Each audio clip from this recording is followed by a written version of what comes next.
All right, good morning.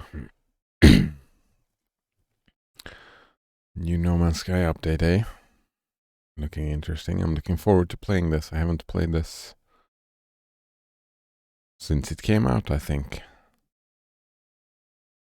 And I've jumped into it a little bit, but my old computer did manage to make it run very smoothly.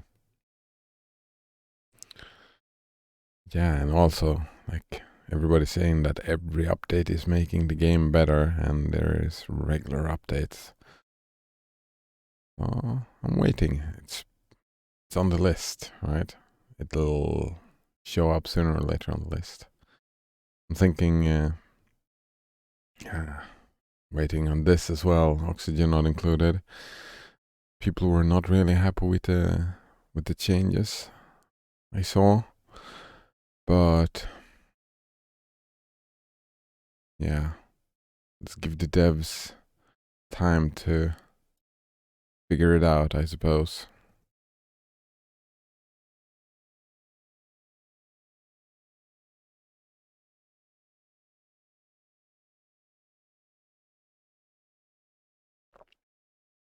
I wonder if there is a way in i3 not to make the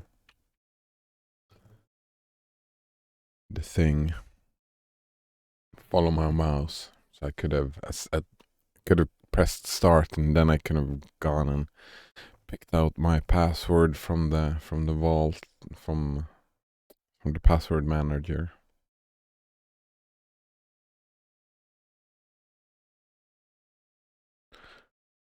Good morning, Colgate on tap. Nice to see you again. How are you doing today? Just getting my password out here.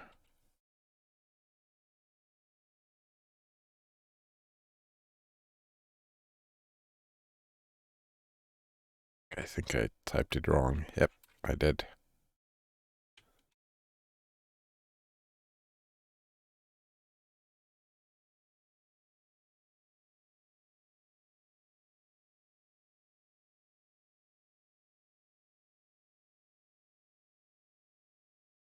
That works. And there we go. And copy the password.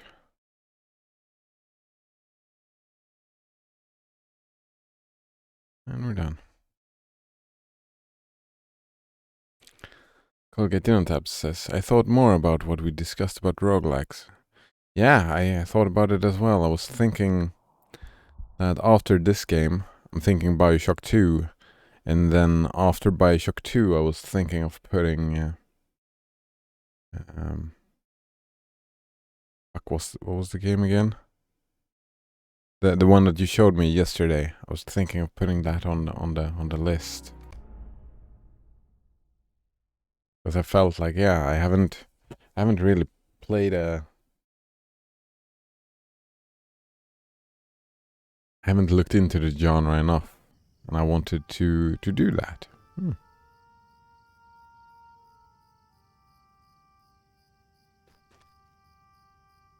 DCS it was called. But Colgate on tap says, I think if you, like as a beginner, I'm thinking if you like to get into the genre, Tome would be a better introduction than DCSS, he says. Alright. Color me intrigued. So let's check that out. Tome roguelike. Tales of Majal. Is that it? Yeah, top-down tactical RPG. Oh, we've got a YouTube video. I'm guessing this is a trailer, so I'm guessing they won't mind me showing it.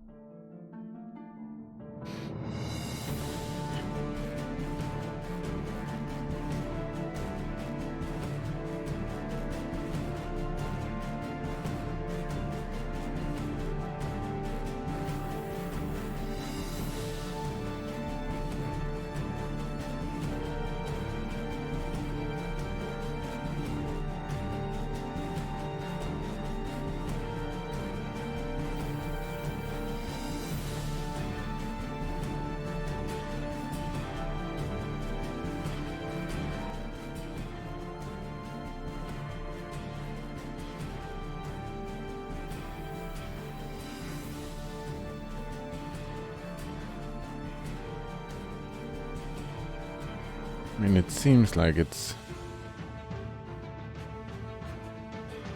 both, I mean, different zones, the open worldy things, and we have the down the dungeon.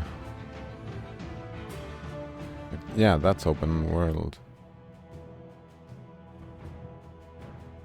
You had like an island thing, something like that.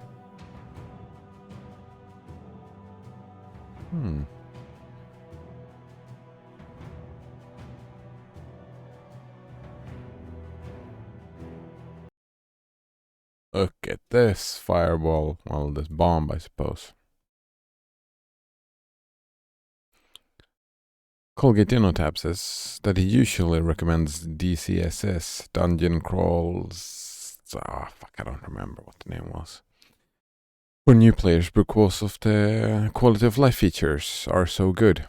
I do like quality of life. However, he says Tome has a cooldown based system rather than consumable based. So you won't have the hoarder problem. When you learn a skill, you have learned the skill.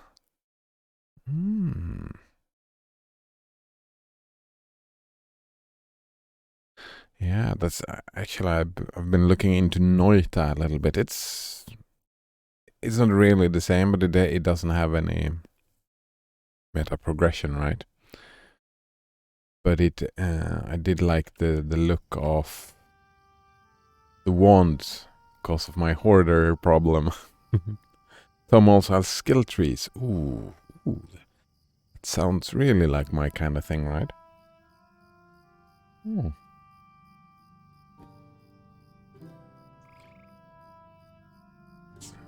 Really does sound like my kind of thing with the skill trees.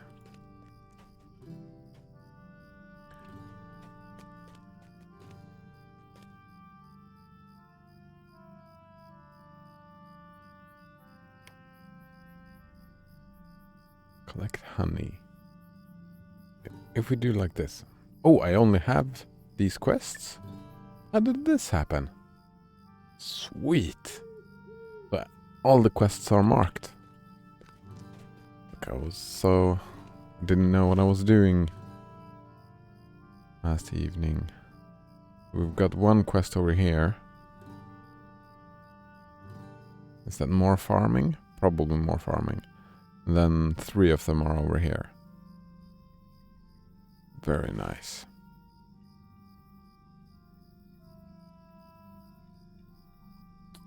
Colgate Innotab says in DCSS, skills are gained as XP and is divided across different categories.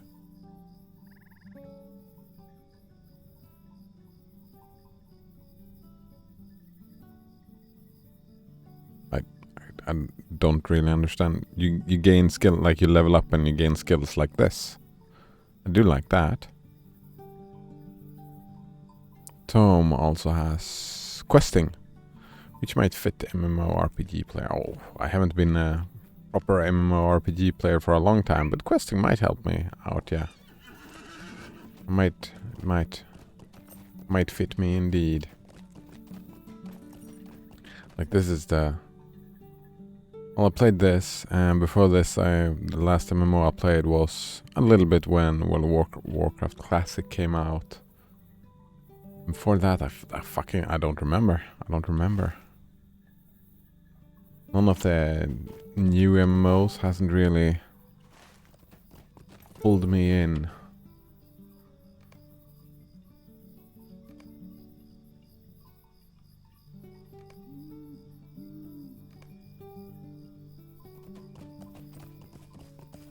I would actually want to...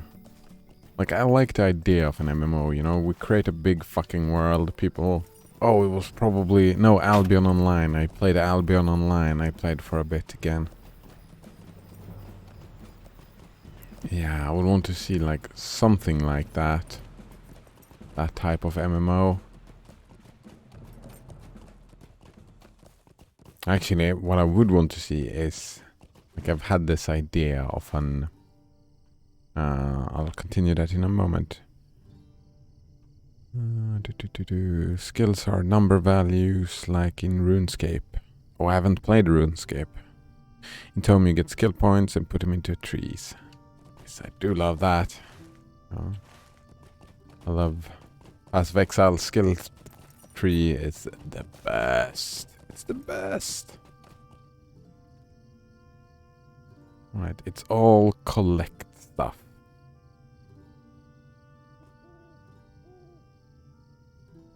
Actually, I can do this, right? I can remove all these from the trackers. So I can find, open the map. Oh. This is something to collect right here. Yeah, I can track them all at once so I know what I'm doing. Blackwort? Yeah, Blackwort. Here we go. We're looking for that. So what I have dreamt a little bit about was like an very open sourcey MMO, maybe a little bit similar in the approach of DCSS, but I'm thinking like modular MMO. So like anyone can, you build like the basic combat and stuff like that, and making that good. I mean, not I don't know what type of combat yet. I think it doesn't really matter to me much, but it's like one type of combat that I would enjoy.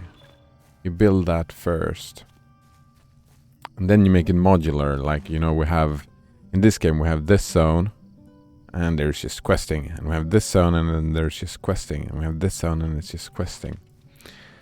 Make it way less level dependent, and each zone, like, just make it modular. An entrance and then the exit, right? Well, you make it so like you force like all the creators to maybe make 4 exits, like one here, one here, one here, one here, or something like that. You know, just to make it modular. So one person can make their own rule set for the zone and just play with the combat system. Like somebody could make the entrances and make it into a MOBA fight, like an everlasting MOBA fight. And you go in and you have picked a side or you have to pick a side, and then you can farm this MOBA game style if you like. If you don't like, then don't, right? And someone else can just make a storyline, right?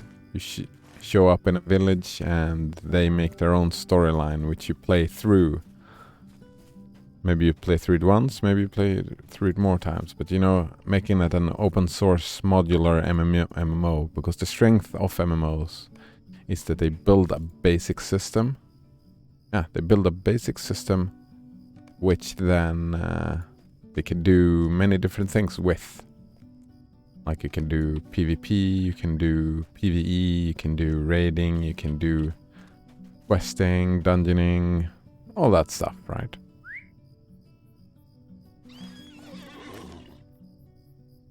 So that type of game, the point of the game would be that as it grows, people can do whatever they enjoy, right? Something like that. That is an MMO that I have dreamed about. Colgate InnoTap says, in Tome, class quite heavily influences your character, and it defines what options you have in your skill tree. Yes. While in DCSS, class is merely starting stuff. Nice. Race is more important in DCSS. In Tome, it also gives something to skill in a tree, but not as much as class. Oh, right, and the race gives.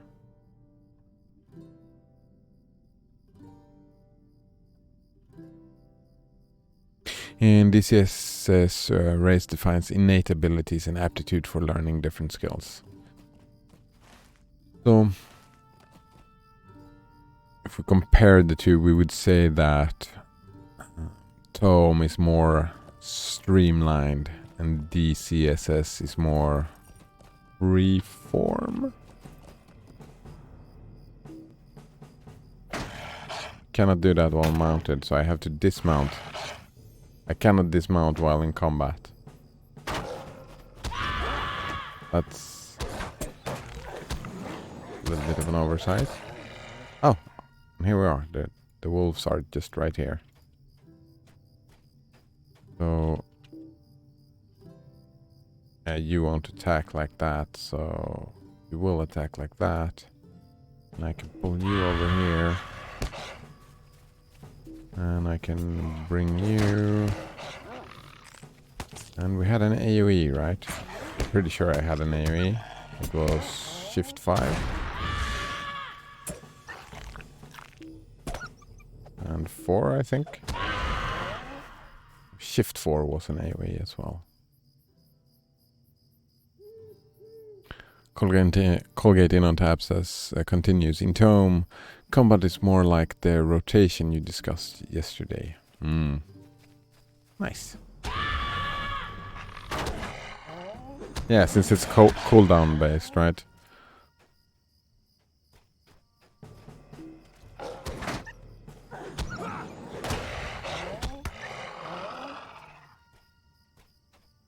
Just like there's a bunch of abilities. Yeah. I like that. I like that. Like here, we have a bunch of... I'm level 11 and I already have a bunch of abilities, right? A lot of different stuff to do. Everything dies really quick, but... if they wouldn't...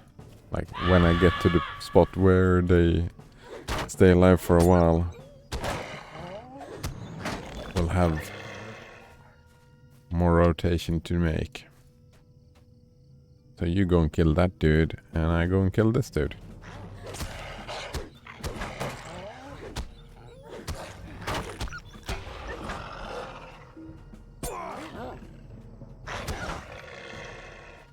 That was all of them. Yes, that was all of them. So remove this. I'm pretty sure these are... the thieves are that one. And more treasuries. The ring thing. And these are moving... yeah, back here. Alright. Looking good.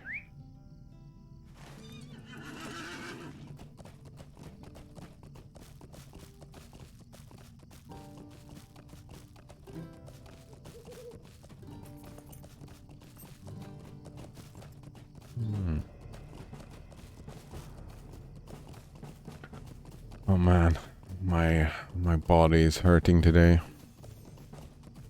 I was hanging out with my nephew yesterday, and since it has been snowing like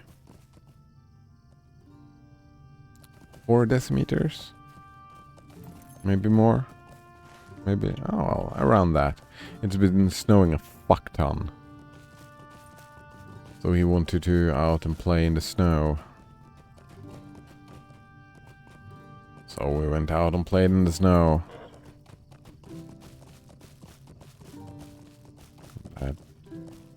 Yeah. My...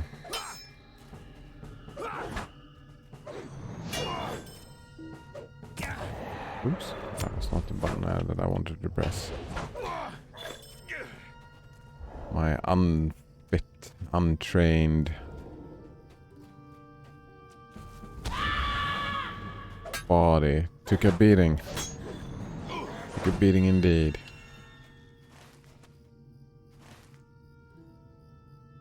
Let's go this way first. I'm looking for Strongbox and Rurik's Master Key. The Rurik's Master Key is probably in here somewhere, right?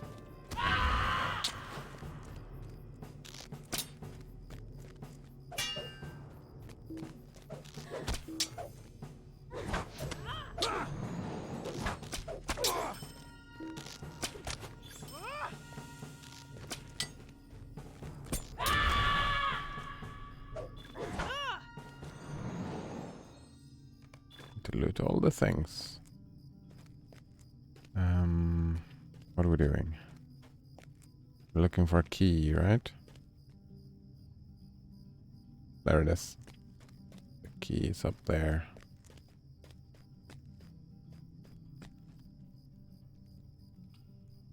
Yeah, let's attack that dude. Wolf bait? Alright.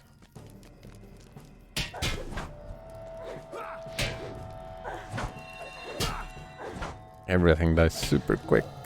Still. They're level 9 as well.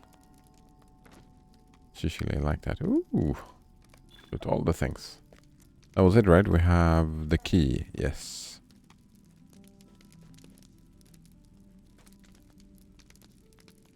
Actually, we can add that to tracker because we know that that is going back and talking to someone.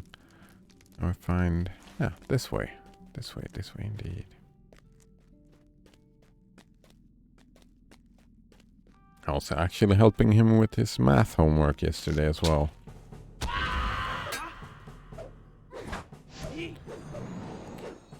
Learning the clock and just starting out with division.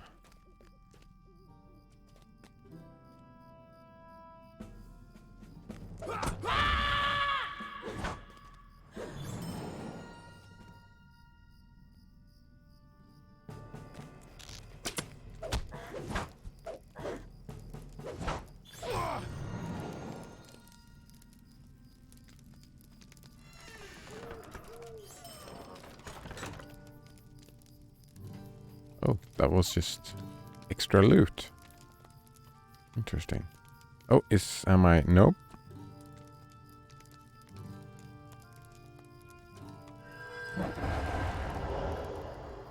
Look at that. We have a ruin thing right there. Good thing I started the tracking thing.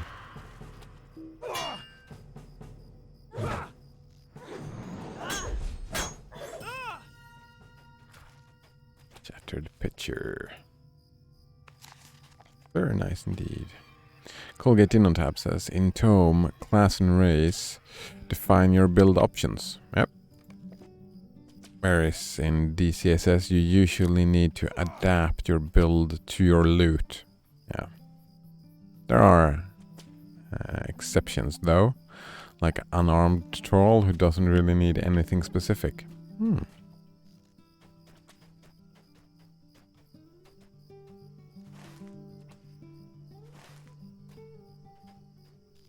I see possible value is in both approach, but I think I agree with you that probably my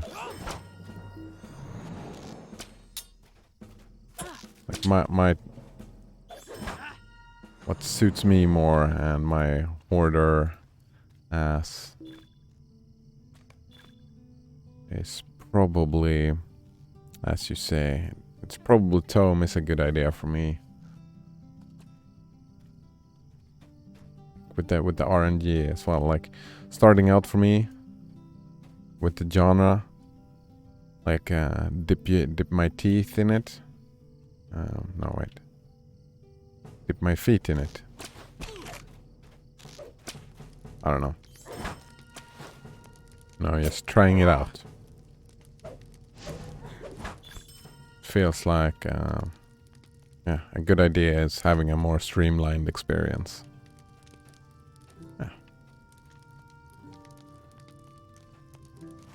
Now we run back here. Yep.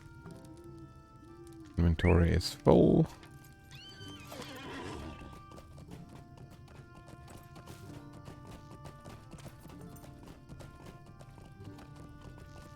Another supply crate. Do I care enough?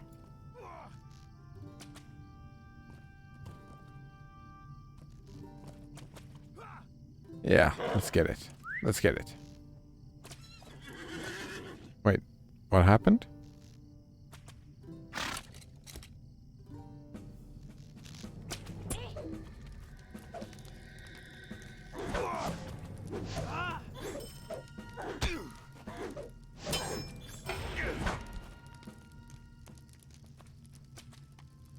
Let's get the supply crate. What do you have? Silver coins. And amethysts. Oh, it's not too shabby. Do we want to run through the ruins? Check for more papers or just... Ah, up here. Yeah, let's run and check for more papers. It is right here. So, oh, dismount. Oh, we can learn something. Oh no, wait. Let's kill some of these dudes.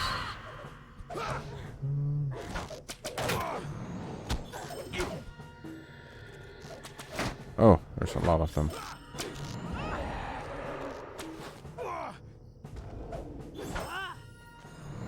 And they're all dead. Very nice.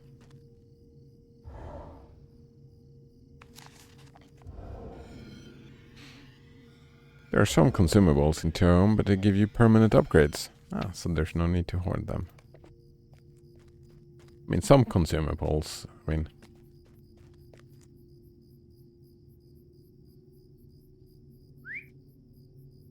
Like, from a design perspective, I understand, and I do like that people make different choices with consumables and stuff, but...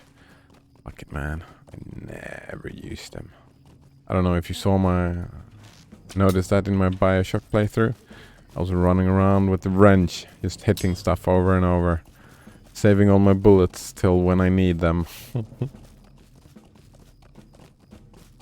Building my character just around wrenching people. The monster you are attacking has no way to get to your present location, and this is indicated by the question mark above its head. The monsters will take no damage and will evade attacks. Yeah, that's common way of things. Colgate in on tap says, did you need them? Well, sometimes. Like, against the big daddies. Like the rare fights against the big daddies, I did... I did use them, yes, because meleeing big daddies really sucked. Really sucked. They had like a counter attack that hurt like a motherfucker. So I did use them there, but they were like so much ammo that wasn't used. Fuck, man.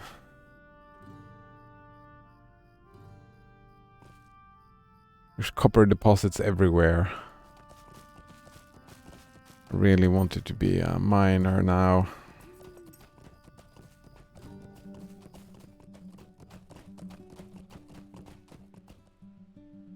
How can I be of service?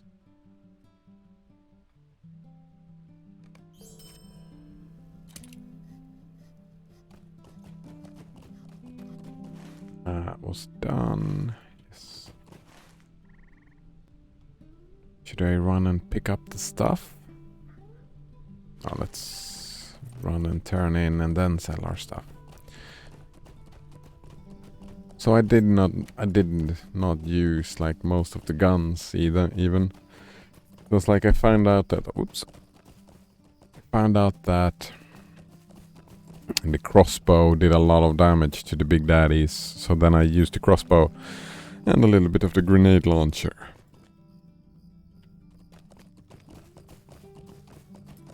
I mean, there's copper deposits everywhere, and I really need copper if I want to do...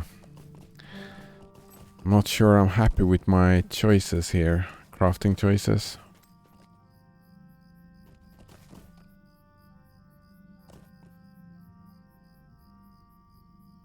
What was that? T? It was right.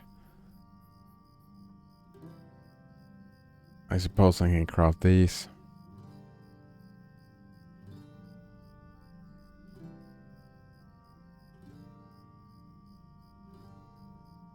Yeah. Yeah, I can craft these. These are fine. What are the XP earned? 8. 6. Yeah. Yeah, let's craft those. How long did they last? I think they last like 10 minutes. So we're fine, we're fine.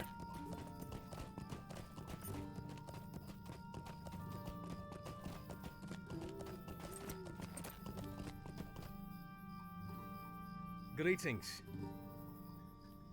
Vitality or might? Pretty sure might was kind of important to us. Very important, yes. More damage. Vitality is important as well, you know, for the life, but... Greetings. Another bracelet. Will. Maximum power.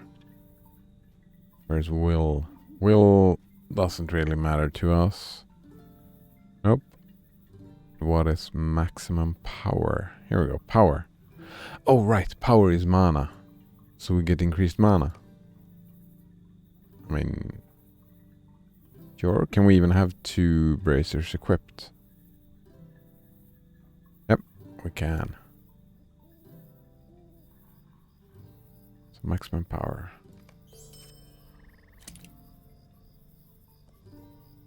More treasure. No mail? Nope.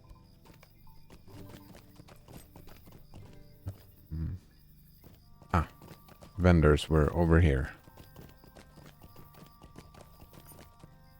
Oh, hello. Hello there. Coco Captain QC? QC? Nice to meet you. How are you doing today? What do you need? Let's sell some stuff. Ooh, those. We cannot sell those. Those are super important.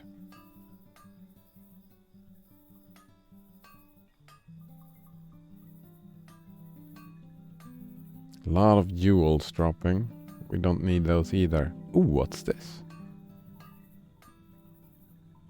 Agility, vitality, crit rating? Those are gotta be better, right?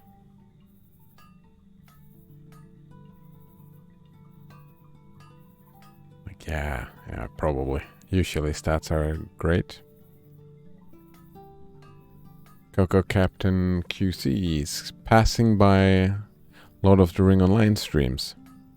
Lord of the Rings Online veteran here if you need info. Oh, very nice. Oh, yeah, man. Any help? Right now it's just... I'm very new at the game. I just started out in Archet and moved down to Combe. Starting to regret my decision of professions already. Just a tiny bit. Tiny bit. That's fine. Oh yeah, actually. Auction house in Bree, I'm guessing.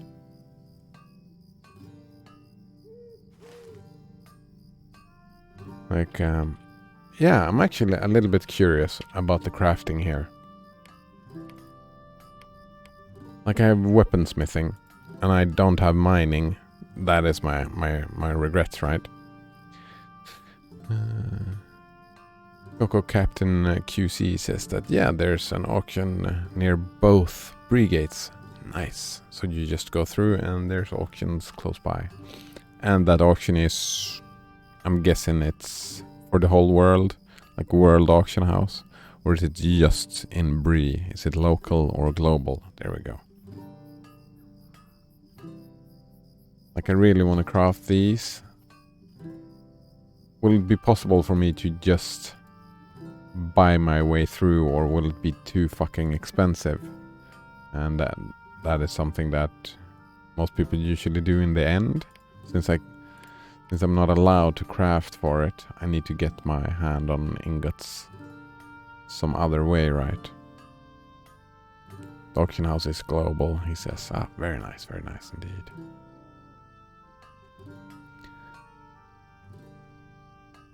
Like, is there enough trade that... Like, I'm guessing that none of this... Obsolete item conversion? I'm guessing none of this is gonna make me any money, right? It's... Ooh, I can craft throwing axes. I can use those, right? Those are consumables, I think. That's a little bit of fun. I can craft weapons for myself, which is fun.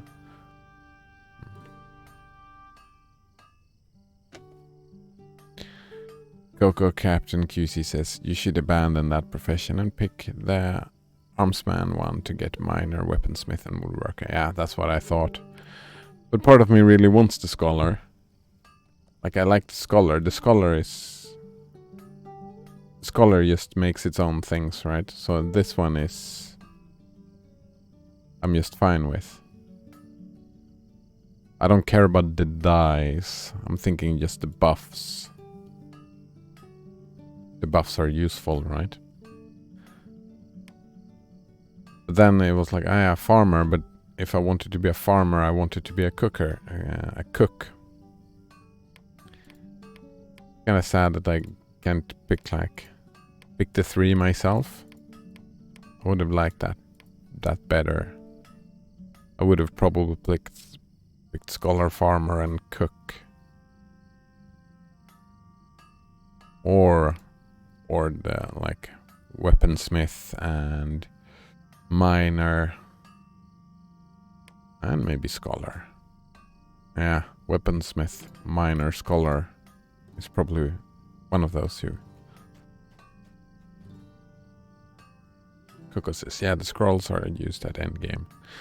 Yeah, I'm guessing it is like that. Like whatever professions that I pick, I won't be able to sell anything. Like these here, nobody will buy these because they're just low-level stuff, right? So it's just...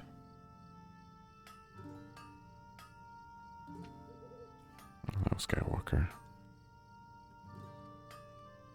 So whatever I do is not gonna make any money.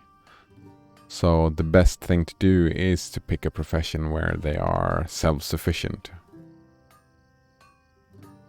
Because it'll be way too expensive to buy and level your way through. So in this profession, weaponsmith becomes like a dead thing. Farmer is useful. I'm guessing...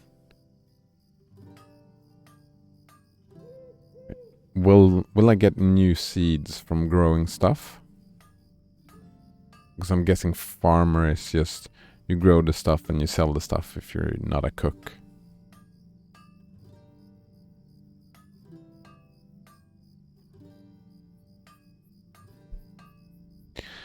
Coco Captain QC says, yeah, pretty much. But the mats sell for a good amount by themselves.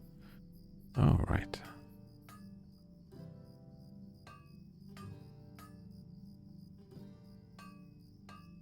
But I probably could make money from farming then.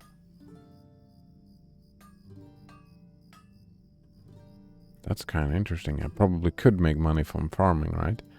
Just do the farming, like sell the onions or whatever.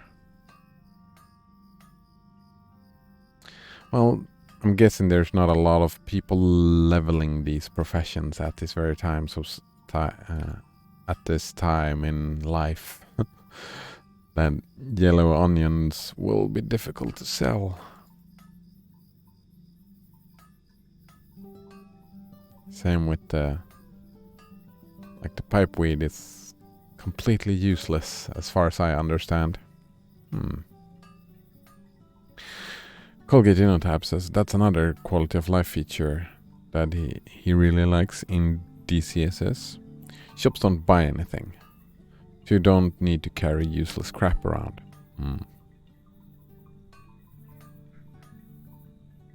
The best money-making profession, says Coco Captain QC, is a profession that involves mining. Oh man, you're making me want to go back to mining, because I've been running around and I've been seeing these copper things everywhere, and I'm like, ooh, I want to do some mining. It's just free loot everywhere, because the mining nodes are fucking everywhere. Will they continue to be everywhere? the ore is like selling for 25 gold for 100 copper ore, for example. Ooh, that is a lot of money. But I'm guessing not a lot of people is buying the copper. I'm thinking supply and demand. It's not a lot of supply or demand.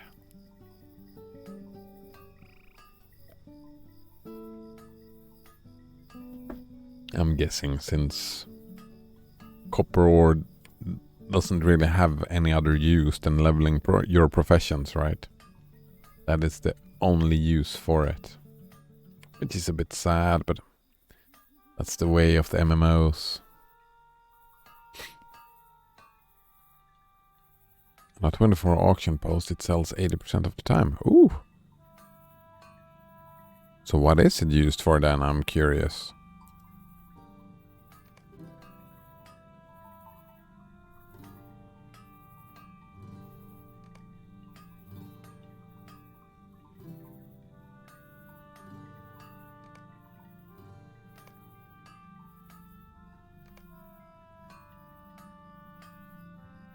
Oh, there's a lot of people starting alt, just want to level their mining fast. So they buy the ore for the leveling. Oh, nice. Fuck, I'm conflicted. I'm conflicted.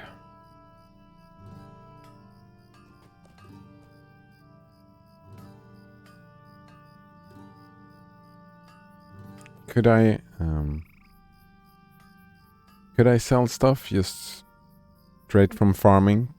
Could this be a source of income for me? Like, not a lot of income, just... Will I lose money or gain money from leveling, just farming? If we take farming by itself, we don't care about anything. Well, I mean, I'm guessing dies, but... Farming is kinda losing money. Fuck. I was afraid of that.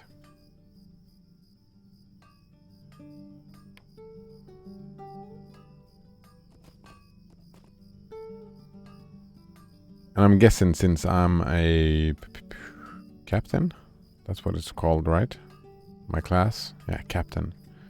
That is why I am allowed to do heavy armor.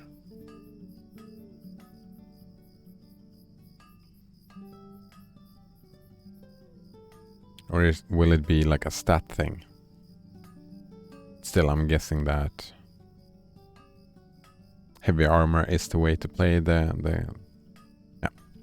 in for heavy armor and might. Yeah, I think I'll follow your recommendation and switch out the professions then. Okay. Wait, did the what was it called again? Armsman. Miner, weaponsmith and woodworker. Oh, there won't be any heavy armor in there. It's just weaponsmithing and mining. I'm guessing there's a mining and armor making then. Wait, this is not the way. I still haven't watched Mandalorian. I need to do that. This is the way. Oh. Oh wait, there are vendors up here as well. I need to get rid of all this stuff.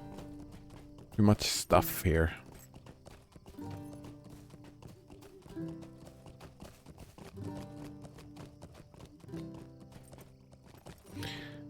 Heavy armor and might. Vitality in third? I'm guessing in priority list that it's might, fate, vitality. Is that priority? Might, fate, vitality. You'll be able to make your own endgame weapon at a level 100.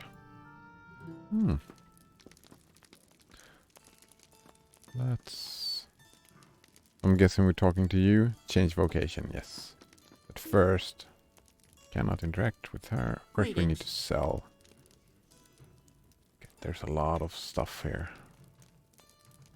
Oh man, part of me want to be a jeweler as well. Right, you had armor, metal, prospect, tailor. Oh, prospector, that's mining, right? You have Prospector, Forester, Tailor. That seems like a weird one. Ooh, but that is probably just mats, and these are probably tailoring stuff is probably just gathered from humanoids. Tailor seems like it was in World of Warcraft self-sufficient. I could just gather and not craft anything. But since tailoring doesn't help me, tailoring seems a bit dumb. Yes, Prospector is mining, it says. It says, oh, right. So the priority is might, then armor, then vitality, then fate. All right. I misunderstood you earlier, but that you said just that. Thanks. Two gather, one making. I kind of like that, but too bad the tailoring is just not helping us. So, and if I pick this, I just skip woodworking, right? It's just prospecting and weaponsmithing, which is fine. We also have prospecting and jeweling. I like cooking, but then like we pretty much skip the cooking. We can buy stuff to level it up later. I do like cooking. Do any of the professions have like extra cool stuff like on the side, or is it just crafting gear that it's the deal? Like I know that we could. I could make tobacco, right, as a farmer, but the tobacco is not really useful. Like, is the jeweler just jewelry?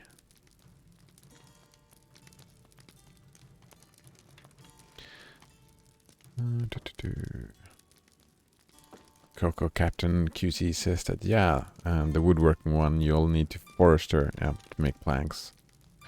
An alt could do, or you can spend all your hard-earned cash to buy it, right? Yeah. Woodworkers make house furniture. Yeah. I don't really care for that. Unless, like, furniture is passive buffs, I suppose. What else do we have? Prospector.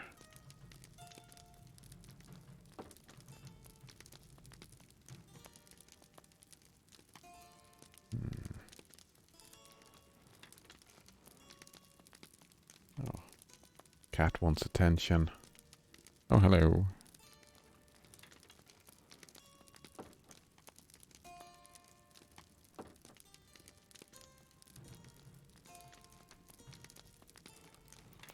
Yeah, spent so much time with the nephew, so the cat feels a little bit neglected. I think. Nope. Not like that. Alright. Just let's move this around. But are there no armorer though? Oh, there it is. The metalsmith.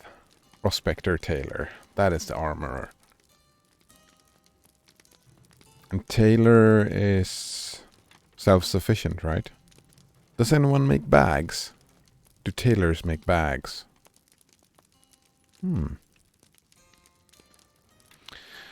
Coco Captain QC says, for example, each crafting tier will have a set of items that you already know how to make, and another set where you have to find the recipes.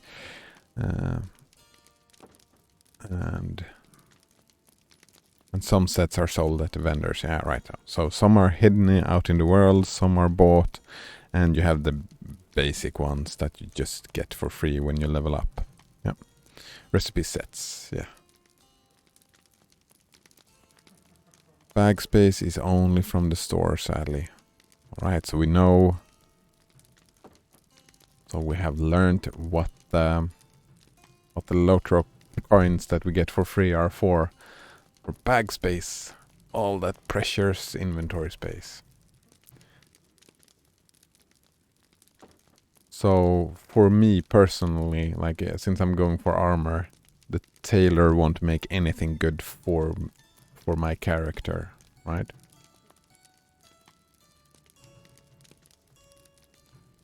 But I'm guessing cloth is not like a gatherable thing. It just, if it's like World of Warcraft, cloth just drops from killing humanoids. So even though it is useless, I could still level it without buying the materials, right? Yeah, Taylor is the useless one here, he says.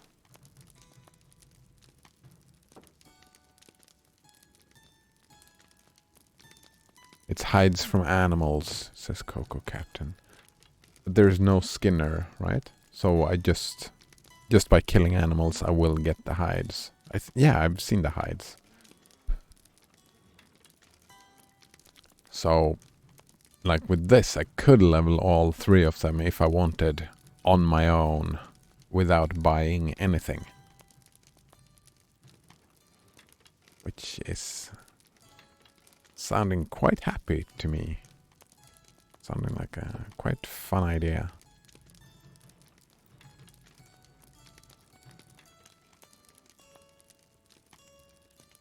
The forester does planks and hides both? Oh, nope.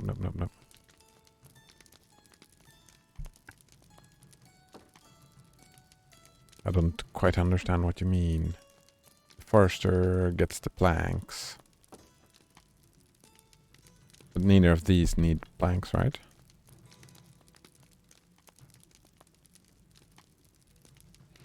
So basically, Coco Captain QC says the forester furnishes the tailor and the woodworker.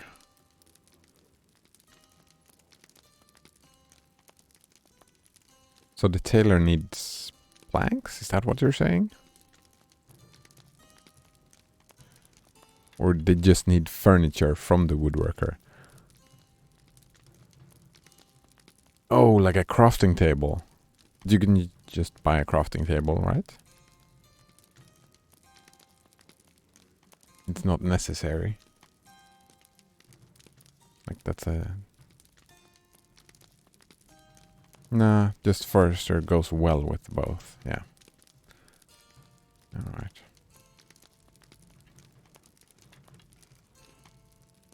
Well, since you say that might is primary and secondary is armor, being an armorer feels like the way to go. Rather than armsman.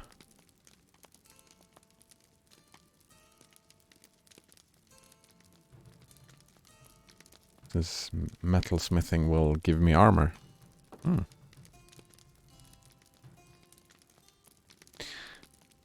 Coco Captain Q says, yeah, but here you'd want to make either weapons, armor, or jewelry, as he sees it, yeah.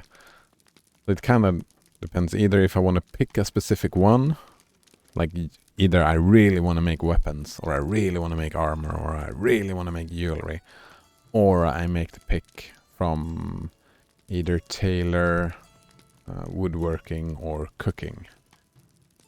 Like, and if for my personal preference, tailor is the only one that really doesn't need to buy anything. I mean, the cook would have been my preference. Then again, jewelry is a little bit boring, I suppose. Well, not boring, but... So I'm guessing metalsmith is the way to go. Yeah. First, let's sell these. So this means that... But if people might be buying this in the auction house then. They're just wanting like alts leveling up their jewelers. So maybe I just sell these on the auction house instead of selling them here. Is this 16 DPS? Now we can sell that. Same with the amethyst, we sell that at the auction house.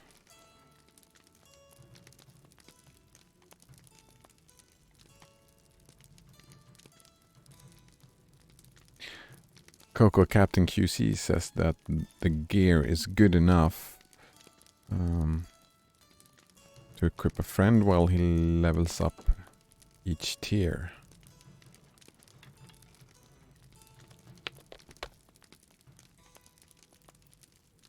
I don't quite understand. You mean what gear is good enough? The mining? Can't I equip myself while leveling up? Like if I focus on mining and prospecting. Crafted gear is good enough. Yeah, that's what I thought that would make sense to me. Like so I can craft all my armor pieces. And then sometimes we get good drops.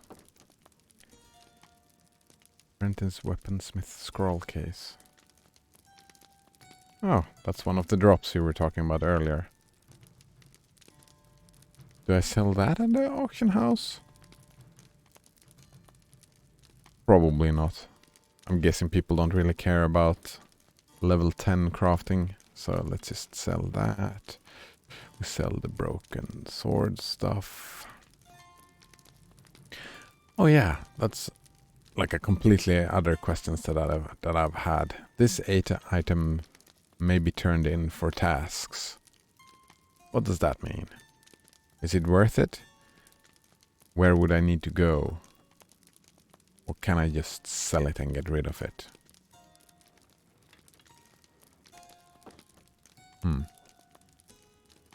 First is for tailoring, I guess.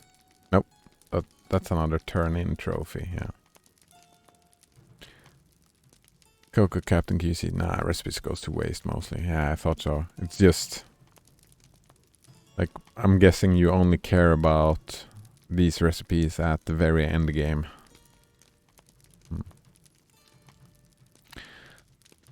Coco Captain QC says that tasks are boards around the world and ask for 10 of these things. For reputation in that zone. SOE reputation. What does SOE stand for?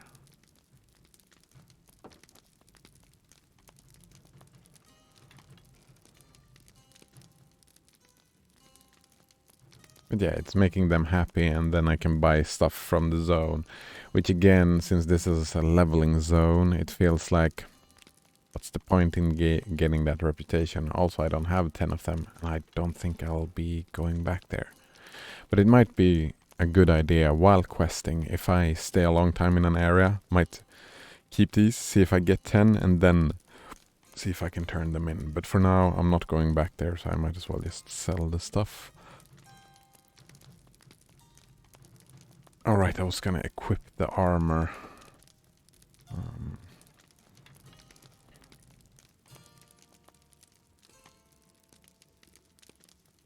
Oh no, I did equip the armor. Wait, no? Like, all these icons are weird for me. I don't know any of them. What is this? 5 minutes? I will get that later. What do you need? Where was I? So these... yeah, these I want to sell. That means I want to sell these as well, since I'm leaving this behind. Selling the texts. That's sad, but here we go. Simple. Unuse. Keep that. Use those. Metalsmith. Alright. Oh, no. We were going further down. Here we go. Hides. Oh. They're turned into leather using the forester profession. Oh, that is what you were talking about before. Then again, selling those is a good idea.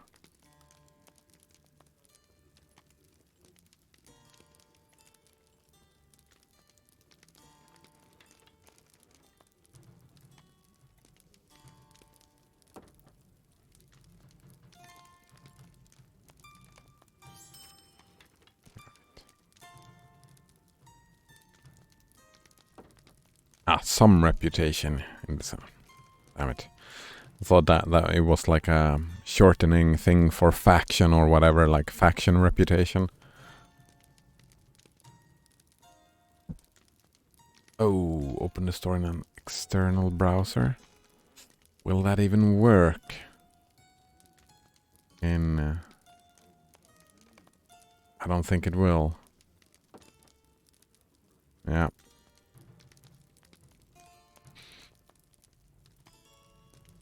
But they don't have an in-game store. I'm guessing I don't have... Wait, we have a wallet here somewhere, right? I can see how many points I have. Oh. Like those coins. But I'm guessing I don't have enough yet to buy new bags.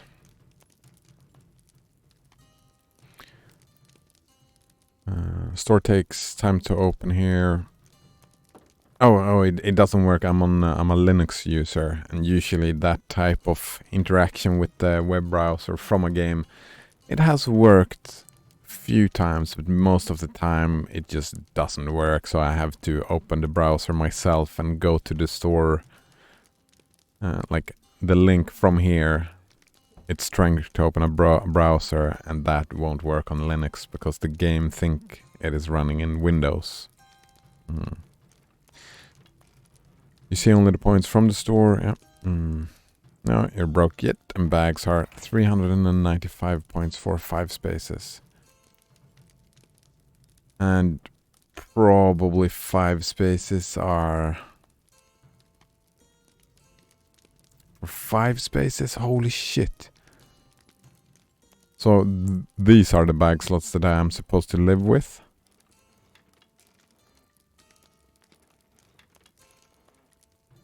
Colgate InnoTab says it usually works for me. Oh? Opening browsers from within a game? That's interesting. That is interesting indeed. I forget. What distro are you using again, Colgate InnoTab? Don't remember.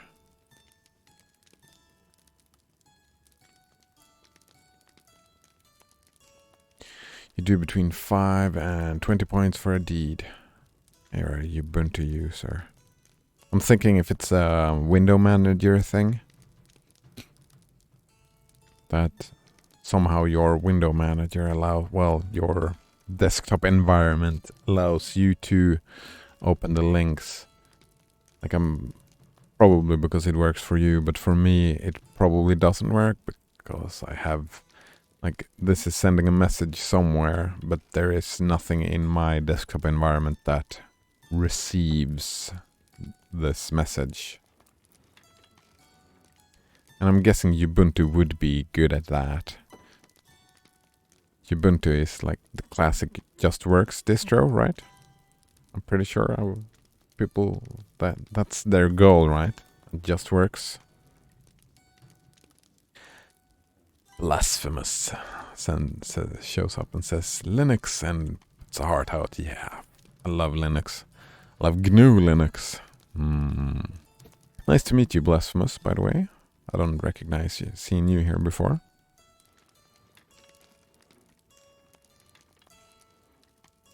Maybe it's just a different wine configuration. Might be.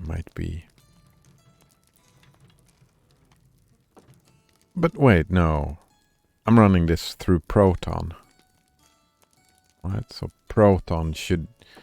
Like, I'm just thinking about wine configurations. Proton would be able to do that, right? Because what Steam is trying to do is a Just Work wine implementation, right? That is what they want. I'm guessing. How are you doing today, Blasphemous?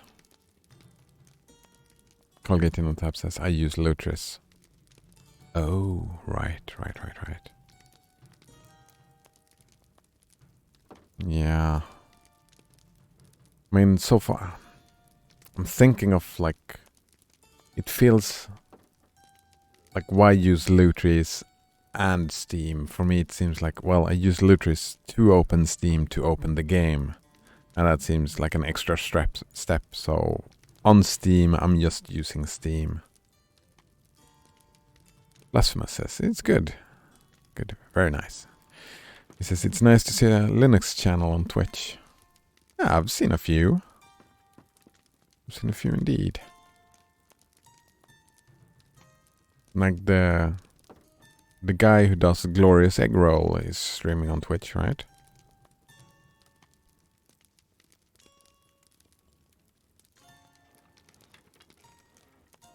That again, that's a Proton thing. Oh, another question. If you're still here, Coco Captain QC. Virtue XP, what is that? And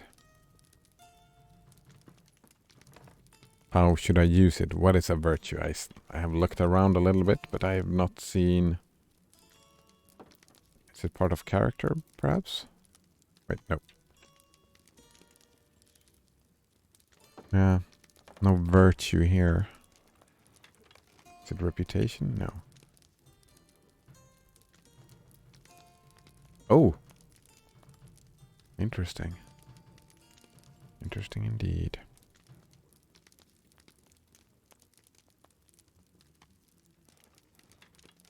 We want to go to Bree soon, because I have a lot of trash that I want to get rid of. That I feel like I want to get rid of them through the marketplace.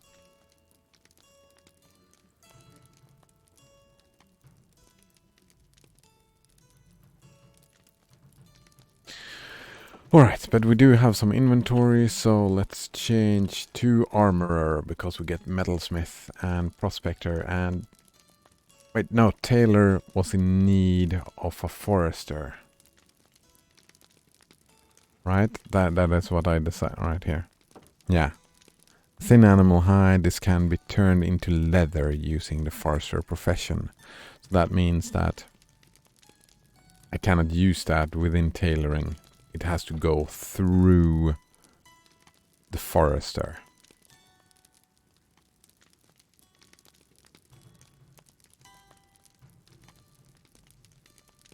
Metalsmithing can craft... Like weaponsmith, you craft only one weapon, right? Metalsmith, you craft all the stuff.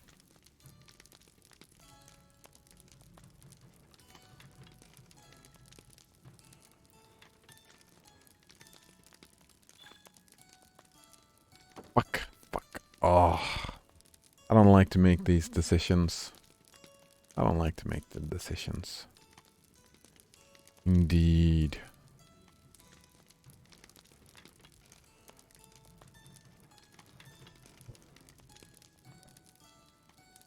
Oh, just checking the cat is doing weird stuff. I just want to check so he doesn't make too weird stuff.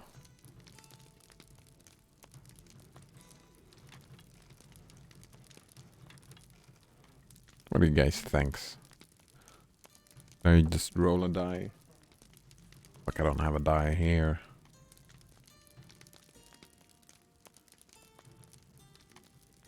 Jewelry is fun as well. Cooking is fun as well.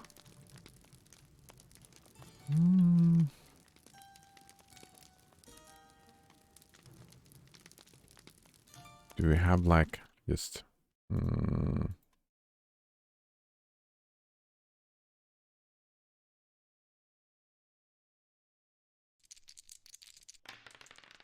Oh fuck, I didn't make a decision. So... Here we go. 1, 2, 3, 4, 5, 6.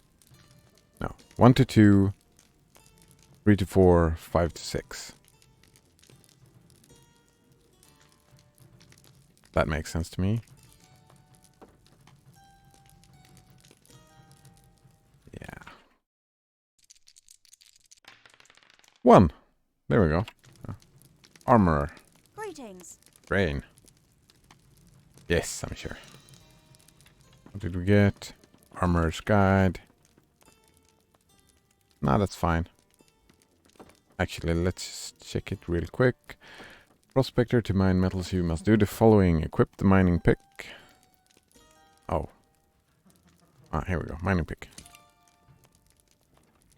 Can sell the glass and the farming thing and wait, prospecting. We have prospecting tools. Mine. Take the raw ore back to forge. Use the smelting recipes. These ingots can then be used to make armor and shields for your countrymen. Nice. Craft shields. No. Heavy armor. Yes. And high quality craft tools. Very nice.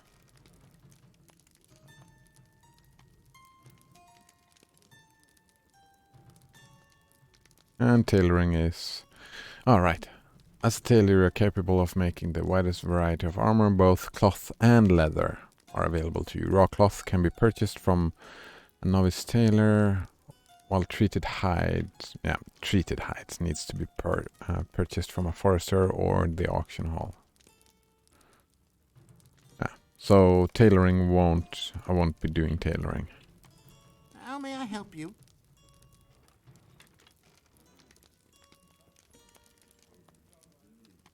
Which means I can sell the tailor's tools for the inventory.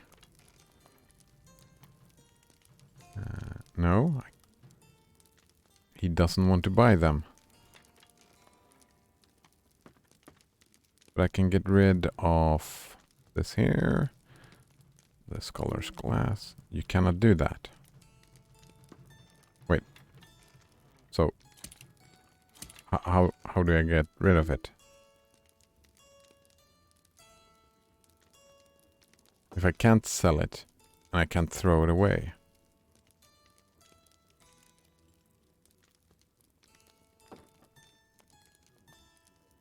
Oh, auto sort. Yes, I want to rearrange. What do auto sort do? I like that sorting. I think. We'll see, we'll see. Like this is... The farming tools and the scholar's glass is completely fucked, right? So, how do I do that? Who knows? Did I get new quests then? Provisioner. What do you do? Need? No. Will these guys give me quests then? Probably not.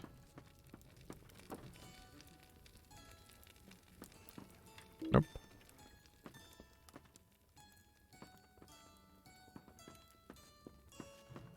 Alright.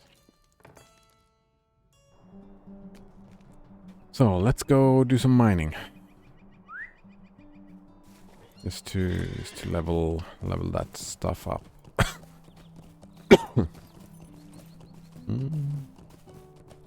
Copper.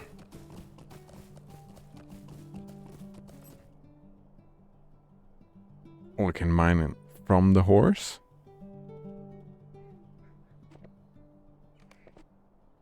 I can mine from the horse. And it's gonna disappear, right? Yeah.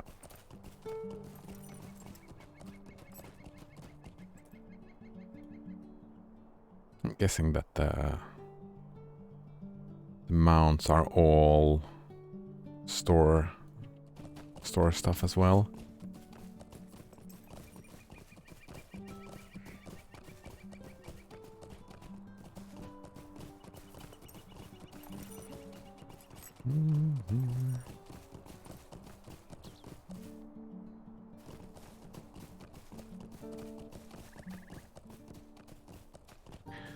So the deeds are what gives us the ability to gain more inventory slots, which means we really want to do the deeds. We want to just stay around and just kill all the stuff here. Otherwise we would need to backtrack.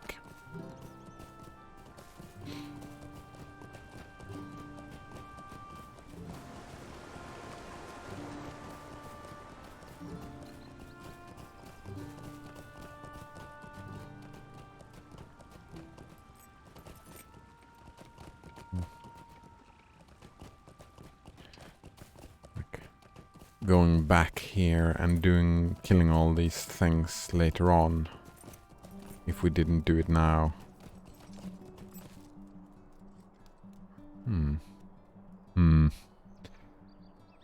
Decisions.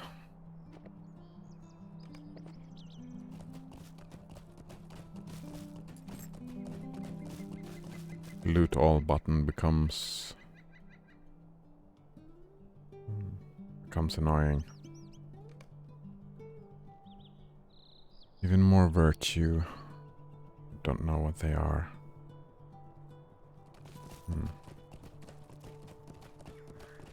That was the sort button? Yes.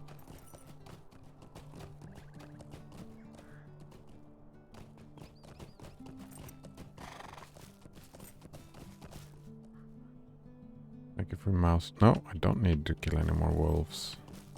What about the spiders? I think... Yeah, like I need to kill 60 spiders in Breland and I get like 5 stuff from it. These coins.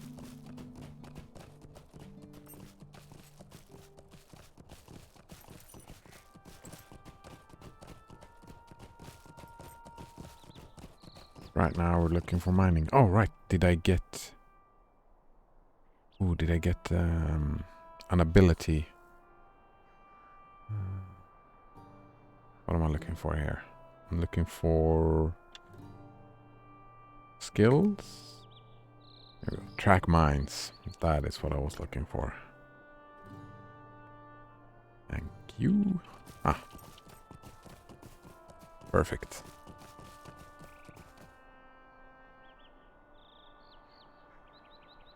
Wonder if there's an auto loot button. It kind of feels a little bit silly me just standing around waiting here and having to press loot all.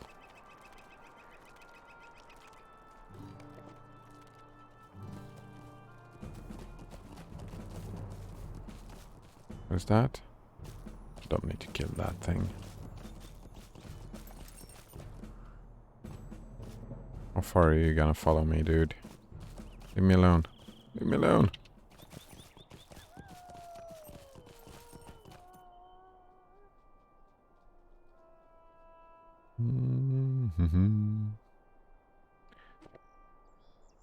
Loot all. Is there an option thing?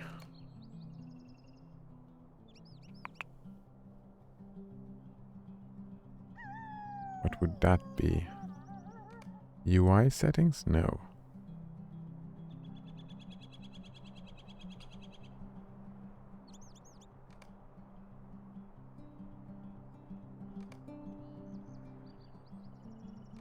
Probably not now. Oh, but we do have search. What about loot?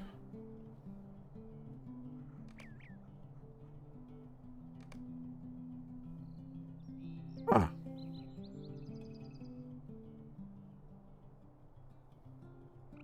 Right. Loot all is shift button one. So if I shift click it, that gonna loot everything? Let's try that out. Let's try it out.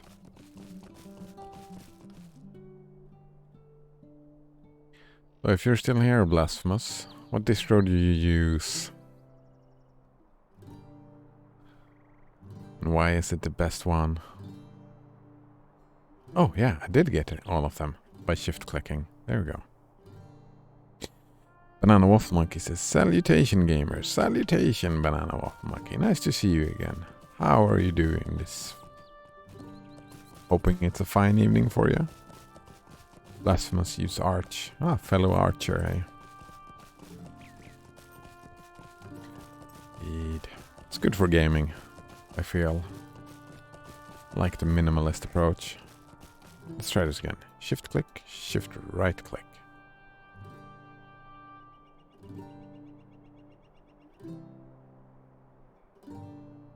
Yeah, we just get all the loot. Makes me happy. I've been meaning to, not on this computer, but I want to try out. I'm not in in that type of headspace at the moment. But when I get back into that type of headspace, I want to try both NixOS because it seems fucking weird, and Gentoo because I hate myself. Yeah. But Window Manager, I use i3 Window Manager. I ran with Spectrum for a while. I just started using I have been using OpenBox for a long time. But I just switched over to a tiling one, trying it out. And I really like i3. I really like the OpenBox as well. But i3 is making me happy so far. Banana Waffle Monkey said, now I just need to work on my sleeping at the appropriate time. Wait, oh. I missed. First he said, got something like 6 or 7 hours of sleep. That's pretty good. That's usually how much I sleep a night as well. More often 7 than 6. Well, 6, 7.5. Either one of those.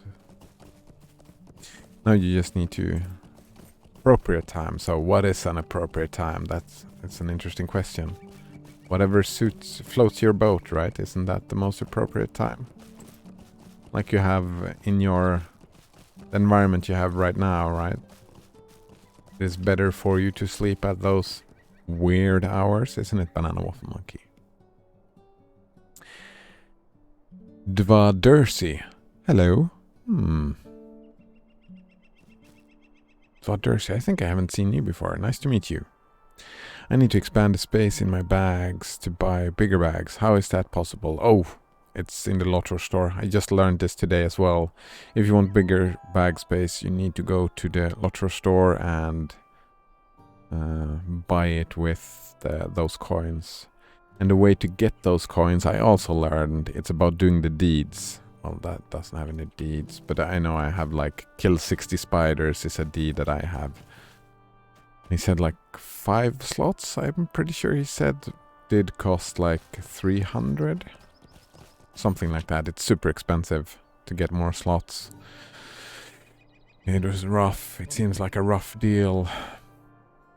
Dvadursy. Yeah. But I mean, I kind of get it. Free-to-play game. Free-to-play game need to make money somehow, and inventory space is a way to do that. They do interrupt.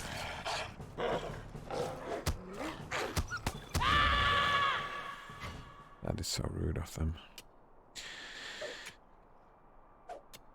Blasphemous says, lol, nice, me too. i3. Did you also switch recently? Or it's just liking i3? Yeah, I really like i3.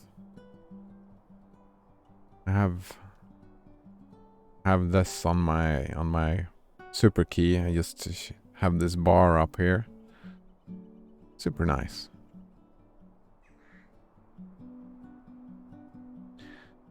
Banana Waffle Monkey slept from 8 p.m. to 3 a.m. Lol. So not that. Oh, is that not appropriate to you? That's too bad. A lot of people claim to... Wait, did I throw away my... Where is...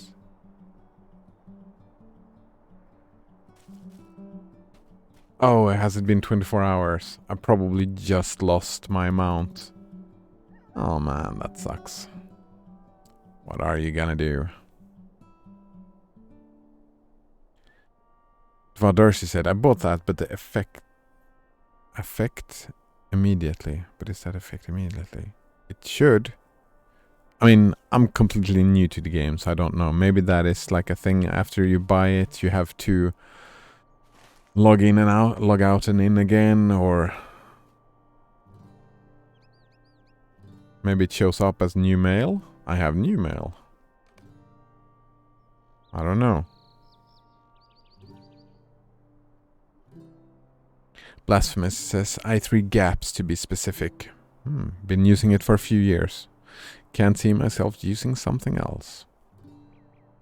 I have been considering DWM just because I like the minimalist approach, and also I hate myself. I looked in a little bit. I'm trying to learn C. Yeah, I'm trying to learn C, but it's difficult, and the suckless dudes really don't like to teach people, do they? Like their naming conventions.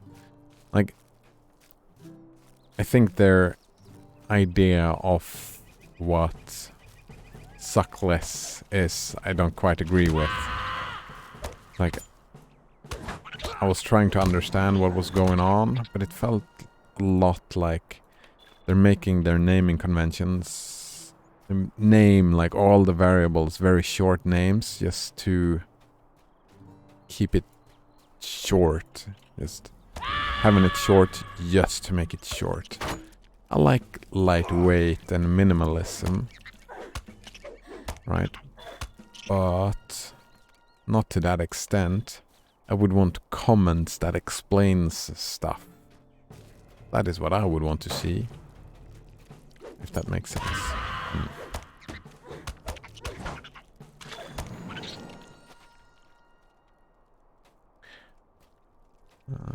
Colgate in Tap says they don't need to make money. DCSS don't even have a donation option. Well, I mean, yeah, you do have a point. They don't need to make money. Like, you can do it as a hobby, but... Well...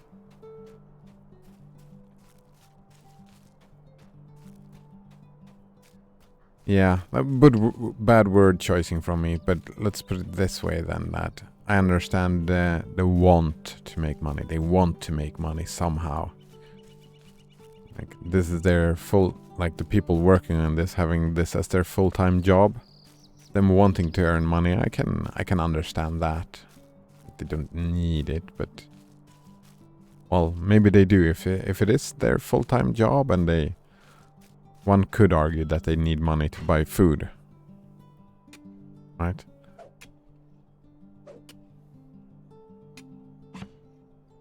But I see your point. I see your point indeed. Banana Waffle Monkey says, I decided to quit PoE for the league. What else? What else can you do, right?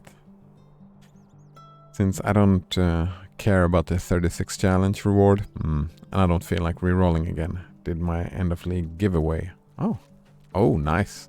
Just giving away all the stuff. I'm guessing in the guild. They're called guilds in Path of Exile, right?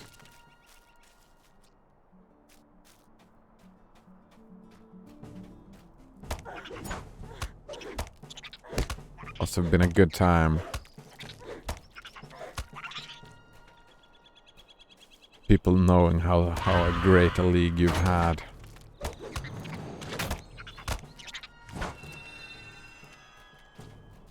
And maybe I should join a guild as well, so I could have done that when I quit. I mean, I didn't have a lot of stuff, but still.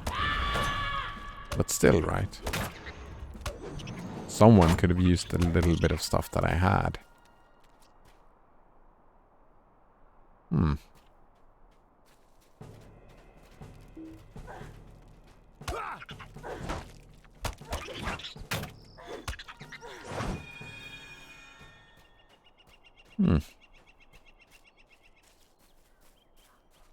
very good idea. Sounds like fun as well, you know, having just a little bit of giveaway.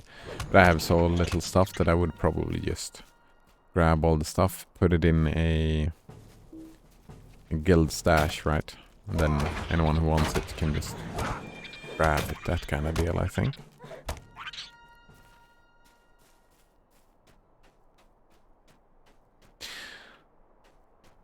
I do feel a little bit like Blasphemous as well. Like, when you find something, like I've been thinking about distro hopping, right?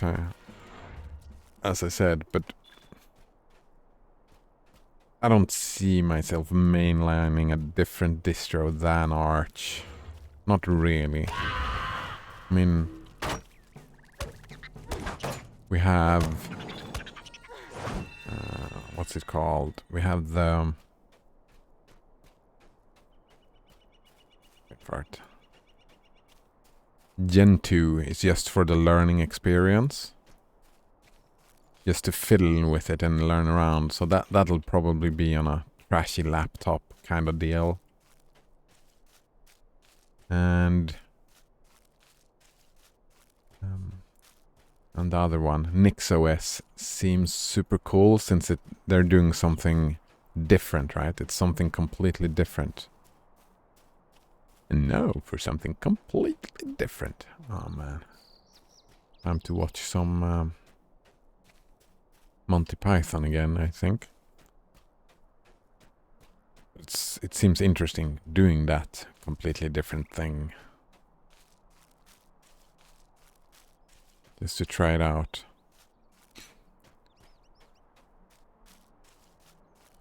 It's like I like being... Arch is helping my FOMO. Being on the bleeding edge. Wait, what? No room? Yeah, we do have room. Being on the bleeding edge makes me happy. Like, they are the fastest. You get the new stuff before everyone else. And it feels good somehow. It feels good, yeah. Getting all the stuff as fast as possible. There we go.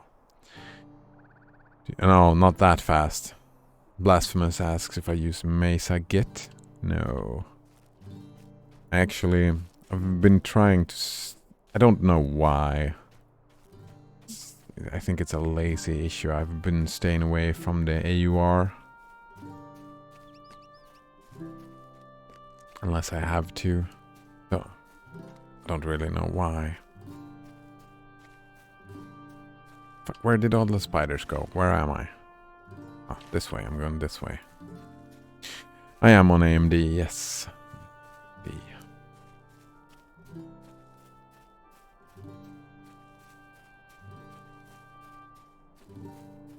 Yeah. AMD. Oh, was I just entering our chat? Oh. Where am I? Right here. So let's go this way. It was a little bit different than I've had Nvidia, like my last computer, like my old computer, my 8-year-old computer, I think it is. Ran Nvidia. This fairly new computer. The open source nerd in me just said I really want to move over to AMD.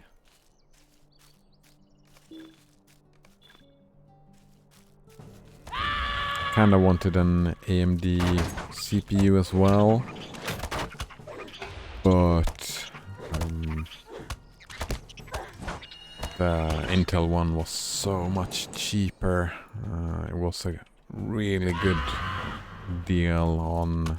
since I bought it on Black Friday.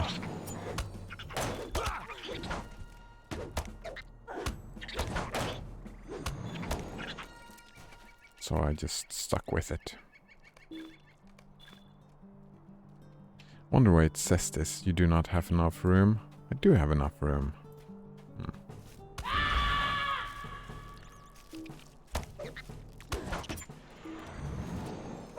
Blasphemous says, yeah, strangely, the Intel CPUs have been cheaper lately.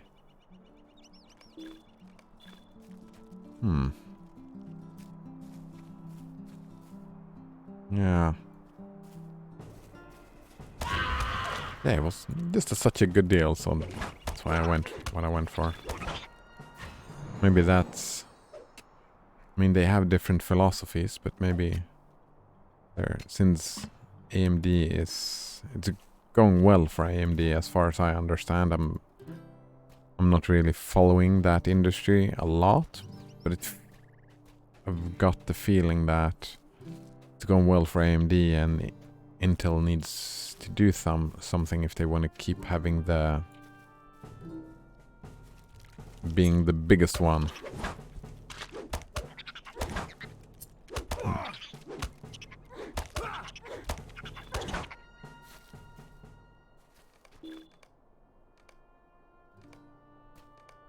Oh no. Oh no.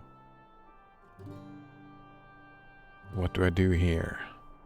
Time to run back? Is it time to throw something away? What do you cost? 960? 140, that is pretty good. What does one of these cost? 60. Oh, I can turn these in for 11. Ripped skins? They're not very good. What if we sort it? Maybe they sort by value. I really want to... Oh! Yes! Yes, I do want to destroy the inferior scholar skull glass. And I do want to destroy the farming tools as well. There we go. Yes. And now I want to keep the smithing hammer. I don't want to keep the tailor tool. Wait. Actually, let's loot all. Let's check here. We've got tailor. What do? You do cloaks. Do that from leathers. Leather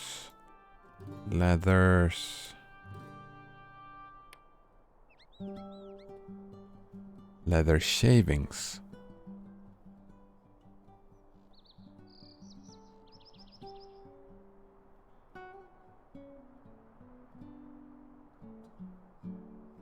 Oh, but they're still brushed, yeah, so skip tailoring altogether. Tailoring, goodbye.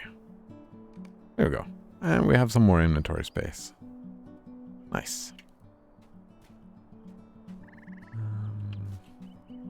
How many spiders have I killed? 29. Let's kill a few more.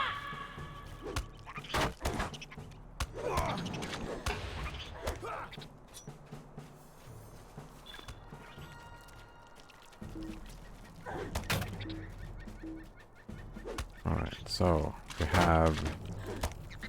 This is an AoE, I think. And this is an AoE.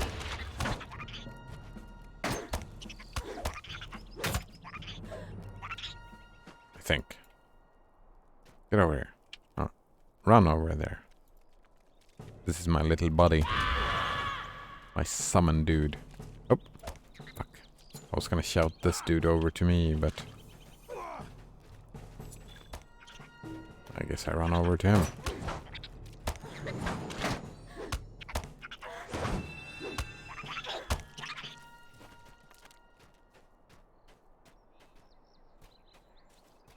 Right, and now we can loot all the things.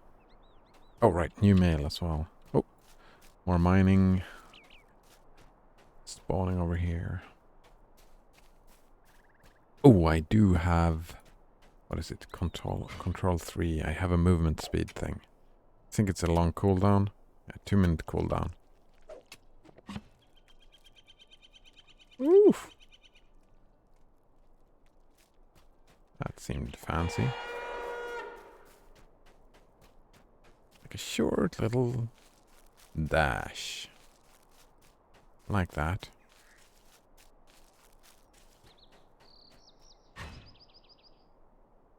What is this?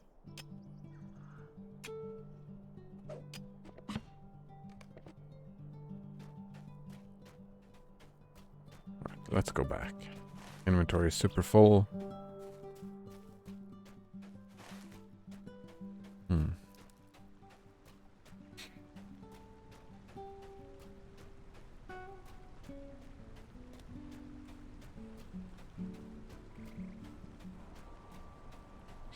Yeah, we were talking about consequentialism the other day. I've been having that mull around in my mind. I can't really get heads or tails off it. But I don't really know how to approach. We were talking about the difference between ethics and politics. Right, that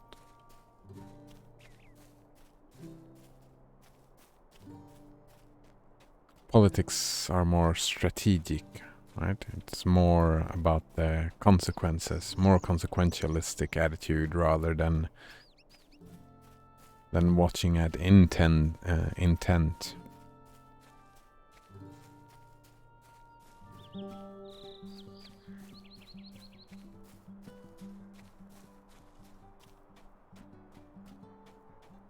Yeah. If everything just made you feel good, like that has been my approach to ethics quite a bit, you know. Well, that is being mean to another person, therefore I don't feel good about it, therefore my code of ethics I'll don't not allow be for that ignored. behavior. Oh.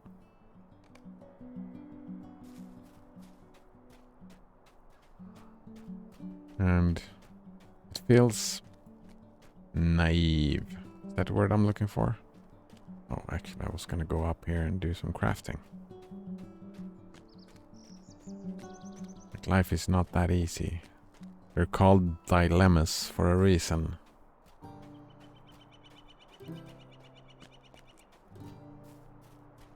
Then again, the end justifies the means attitude. It's like, I mean, how much of our theoretical ethics should one abandon? Oh, this is not the place. In here? Yeah, in here. How much should one abandon?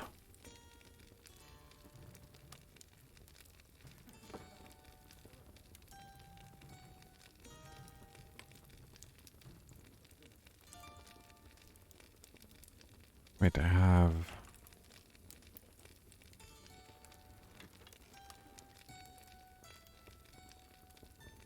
Where is the... Here we go. Bronze shavings. No? Ah, here we go. No? Like, didn't I just gather a lot of...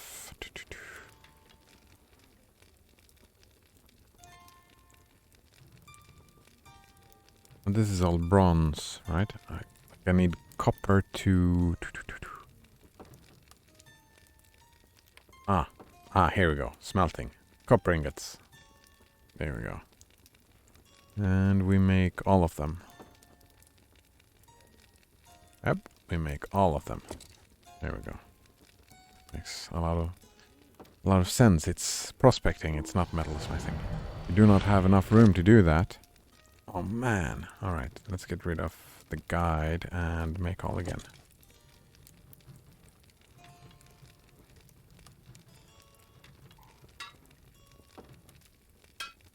So what should one do?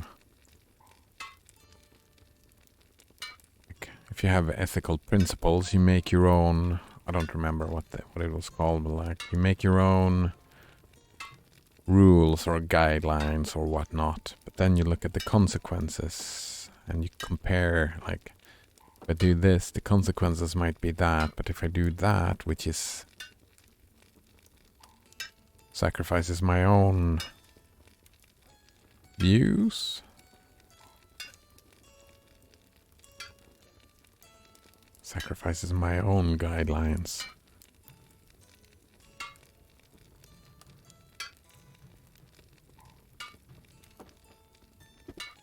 I mean, I would argue for not being an extremist in ethics, like in any way, right? Being an extremist seems ideological.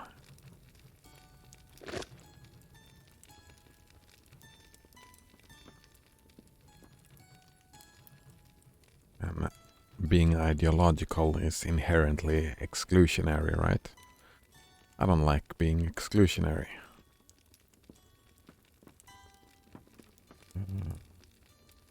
Greetings. Do you have the thing that I need?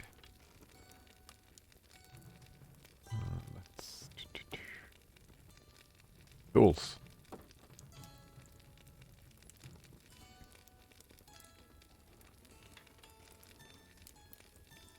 Oh, I can repair, but I probably want to buy this since it has 45 durability, so let's buy that. And let's sell the broken one.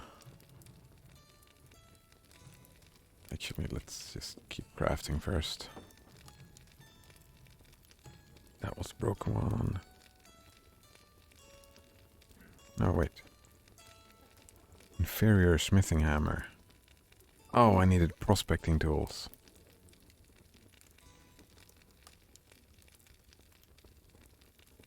Fuck, I need to sell some stuff.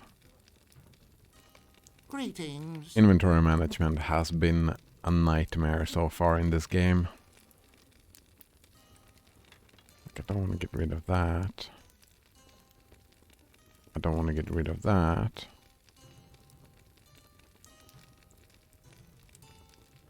Don't want to get rid of that.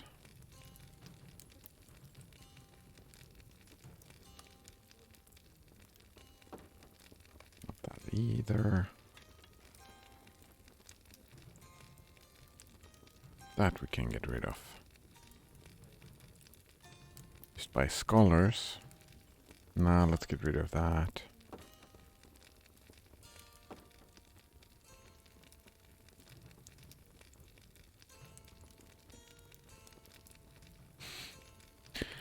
Yeah, nightmare indeed. Oh, chunks of copper ore that we cannot get rid of.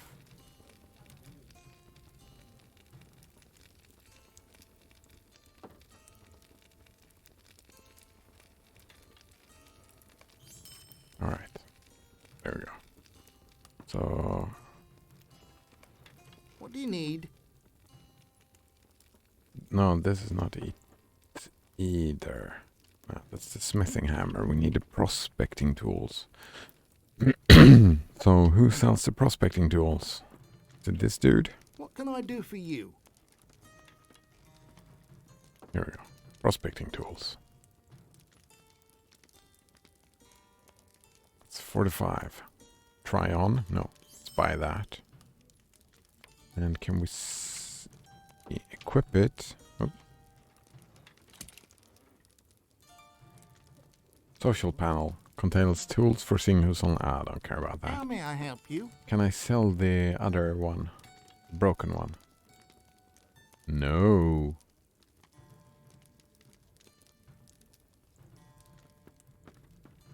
I cannot get rid of it in here, right? No, I can. That's weird. I tried that before.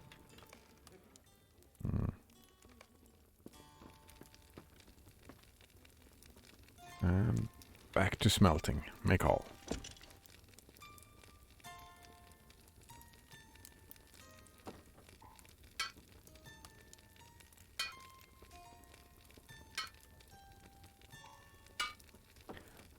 Fuck. Is there a buyback? I'm pretty sure I sold all my copper ingots. Yeah, sold all the copper ingots. Let's hope there's a buyback. Again, inventory management. It's rough. It's rough so far.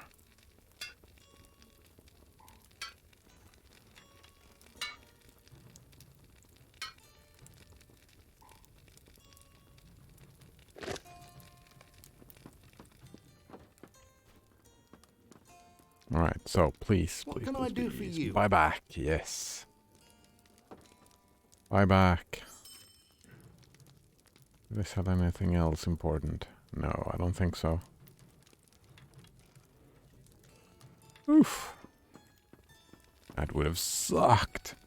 Super sucked.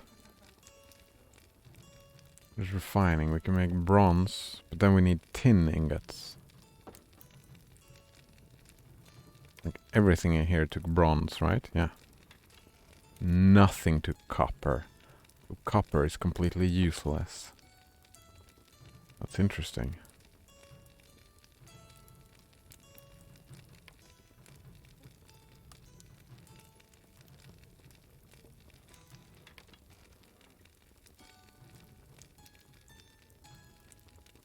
Super interesting.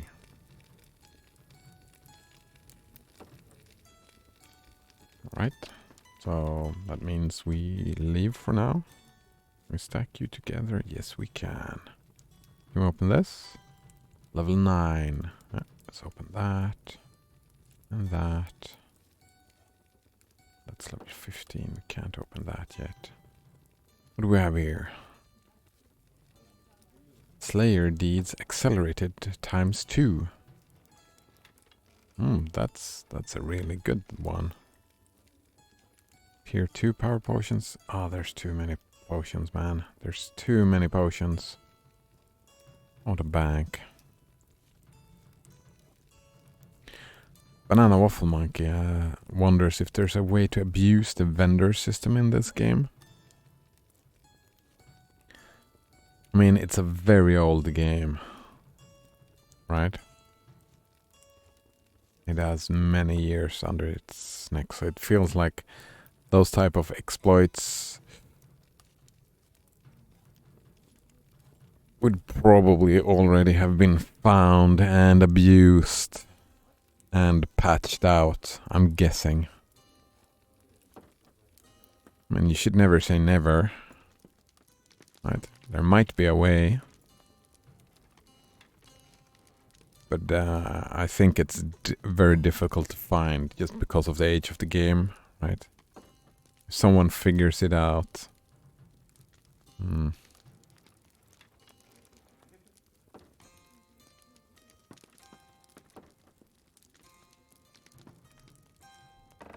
sooner or later, the devs will get the news, right?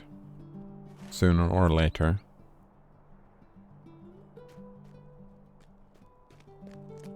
Actually, I need to Google this thing. Well, not Google, but Lord of the Rings. That's Lotro, right? And what's it called again? Virtue XP. What is this?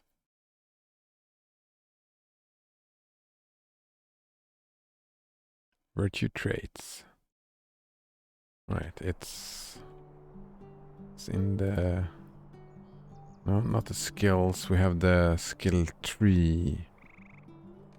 This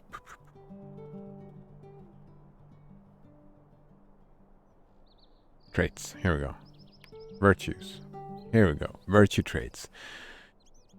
To begin, click a virtue icon to select an earning virtue, which you will receive the virtue experience that you gain. Many deeds will award virtue experience.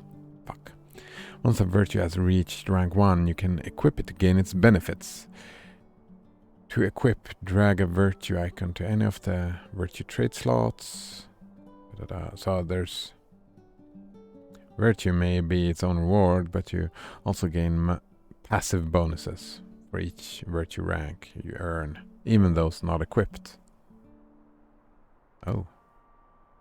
So charity is what we have. Resistance, physical mitigation, and vitality.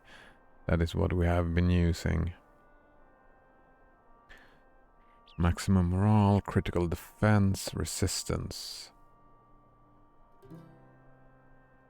Physical mitigation, tactical mitigation, armor value.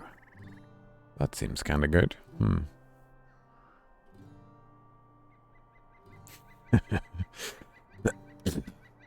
Banana Waffle Monkey says, I had forgotten what non-PoE skill trees look like. Yeah, right? This is the normal skill tree for a lot of games.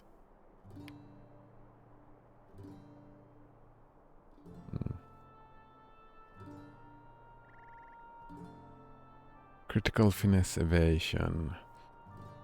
Agility. Honesty. I like honesty. Tactical mastery rating. Nope. What about valor? Physical mastery, finesse rating, and critical rating. Wisdom. Will. Nope. Finesse crit. I mean, we can equip this since we have it already. Oh no. Ah. Can we do that? And yes, we can do it like that. So charity, since we have it already. What zeal? Do you want to be a zealot? Might. Isn't might the most important thing for us? And physical mastery rating and critical rating. Zeal seems like the one that I want to earn. I want to be a zealot.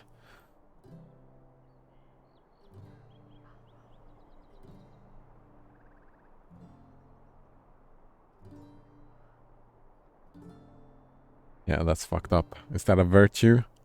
Zeal, is that a virtue? Actually,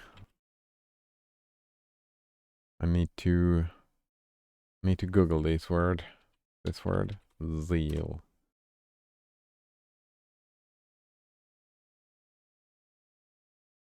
Eagerness and ardent interest in pursuit of something. Yeah. As long as it doesn't turn into zealotry, then it's fine. I'm like this. Yeah. I have some zeal in my life. Indeed. Yeah, I agree. Colgate on tab says, he says an asterisk and said, you need to DuckDuckGo. I need to search. Look it up on the internet. Like having the name of a site as a verb doesn't really make sense to me. So I need a better word for it. I'm getting further and further away from Google, actually. Yeah, I just got the Proton Mail up and running. I think I'll never really delete my... Not like, again, extremism. I'm not for it. I probably won't completely... what's it called? Leave Google, de-Google it. De-Google my life. Probably won't completely, but I don't know. Might get rid of some stuff. Colgate on tab says, it sounds weird to call it Googling when you don't Google. Yeah, and it really goes against my, like, having a verb be the name of a company. Which is just fucking mind control, man. It's fucking mind control. I don't even like the company. I really dislike the company.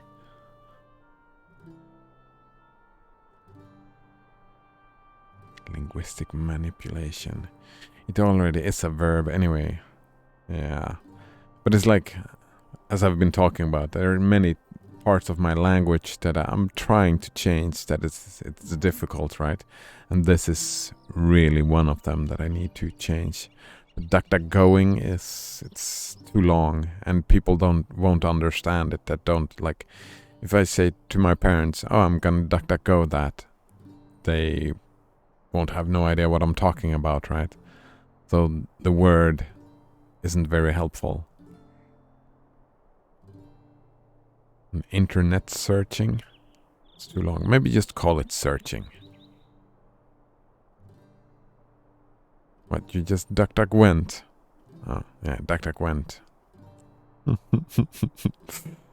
Oh, man.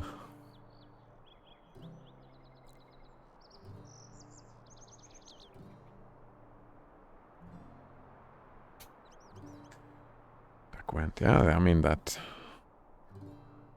It works as a verb. Since go is a verb, I guess. Yeah, no. Searching, I think, is the term that I would want to use. If you don't have any better ideas that are not names of websites. You just use an item which can be multi-used. To use multiples of an items at once, right-click on the stack. Oh, but they didn't stack, though. I don't think. Okay. We've earned a little bit of zeal. It's fine.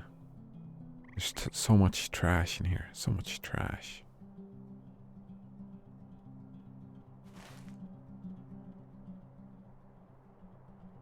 Part of me want to finish this quest. The other part of me just want to... Oh. Collect padded gloves. Where was him? Where was he? In the village of Combe. Sick to death of the splinters. Is he in here? No, he's at a lumber camp. No? Fuck. I gotta read the full quest, see what's going on here. Colgate on tab says it's harder for start page user or Circs users. Although start is a verb as well. Yeah, just start paged it.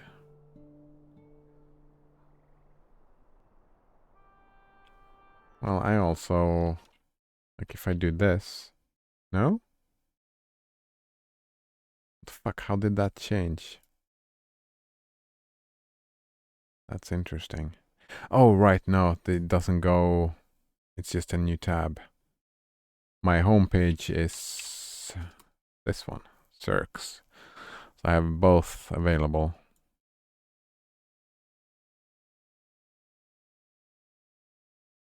Oh, right, I saw the other day. Part of me again want to move over to...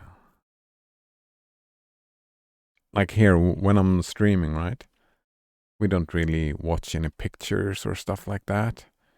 It's just reading. Reading and searching for information. I'm considering doing it on the command line instead. Just because I love the command line. Well, we did watch this website. So, where did I put this? Let's remove you for now. Nope. That's not how you do that. You press delete and then you move this here. Tales of Magia Eyal.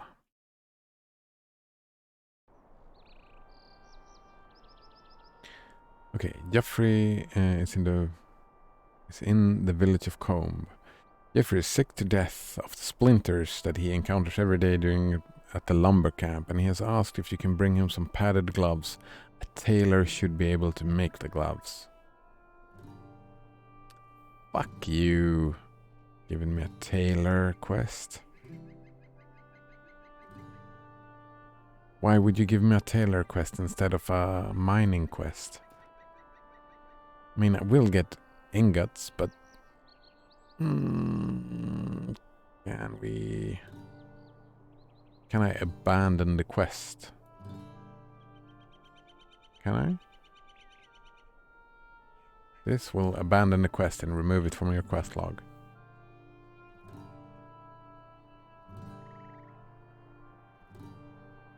I mean, I can just go and buy them, right? Since it's a quest, people are selling them for sure. For cash. Cold darned cash. Colgate Innotab says, I think look it up. It's a pretty good name. Yeah, look it up. It doesn't involve any search engines I know of. Yeah, look it up.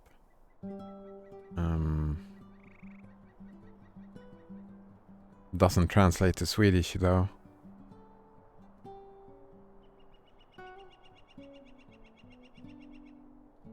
Well, yeah, we could, like, translating it to Swedish would be, like, the literal translation would be search up, but it would be search it up. But that would work in Swedish as well.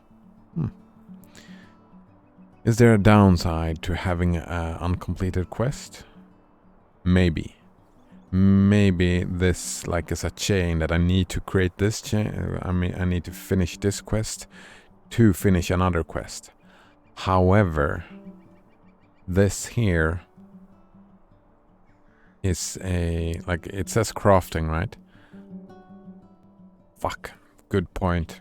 My thinking was that since it's a tailor quest, like a tailor can make the gloves. So it's meant that I can make the tailoring quest. But I'm not gonna do any tailoring. Ooh, I can cheat my way through. That's a waste. Or maybe it isn't a waste. What was the gloves that he wanted again? Padded gloves. I can just craft them. Padded gloves. With the universal ingredient packs. The universal ingredient packs are super rare. I'm guessing they are super rare. But I could do it and just finish the quest straight off. Since it does give me bronze ingots, I'm not quite sure. Gives me brushed leathers as well, which lets me do a little bit of tailoring.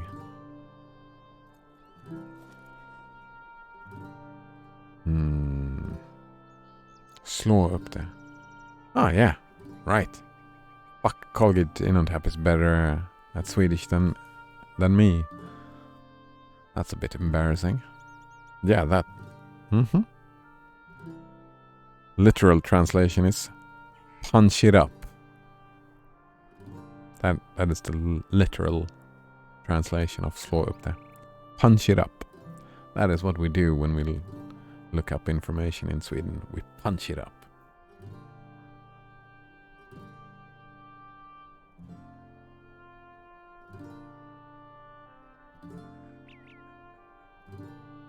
Yeah.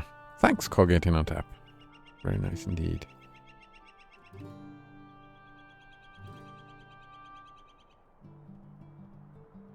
Do we want to gamble and abandon? No. No, I really don't want to gamble, so let's keep it and we can just buy them. We're going to Bree super soon. Anyway, so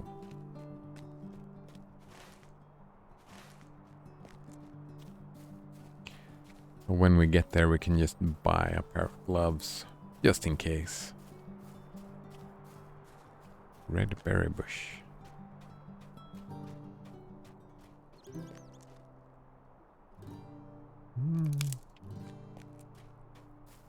But usually in most MMOs, most of the MMOs that I've been playing, most quests are just fine to leave behind. There are, I'm pretty sure they have, like in this, they call them crafting quests and they call it Epic Volume 1 Prologue. Like this quest is a bad idea to skip. While most of the other quests has been standalone, and I could have skipped many of them without issue.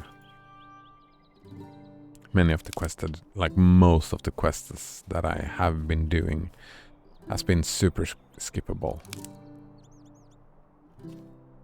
Yeah, super skippable indeed.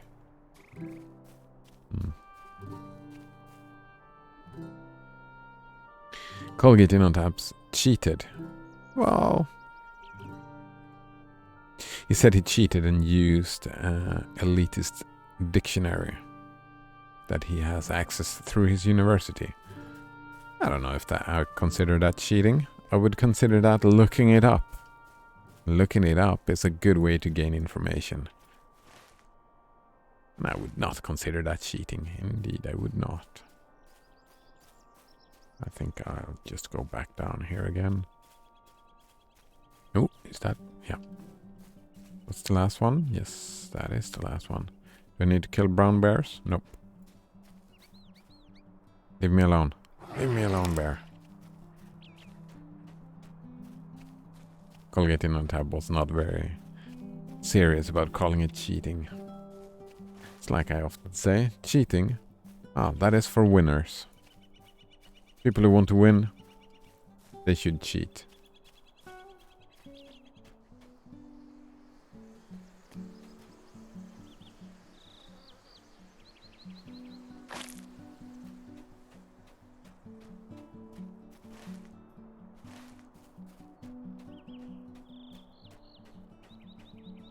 tongue-in-cheek is correct English idiom for it. IIRC. Oh, fuck. What does that stand for? IIRC. Fuck, I don't... I've seen it many times, but I don't remember what it stands for. And I always thought it was tongue and cheek. But tongue-in-cheek makes more sense, I suppose. I've never seen it written out before, I've just heard it. If I remember correctly. IIRC. If I remember correctly.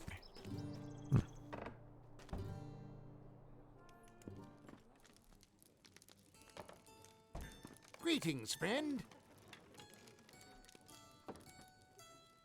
What can I do for you? What can I you do for you have? today? A lot of potions.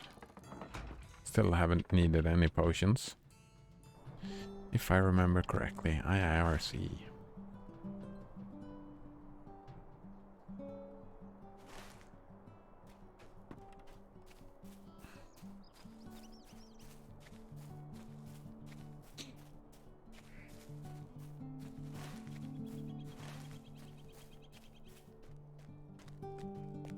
Oh no. Oh no.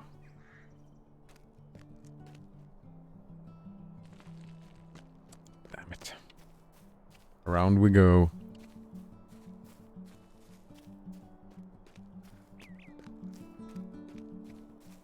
Oh, it wasn't. Yeah, it was fine. Fine indeed.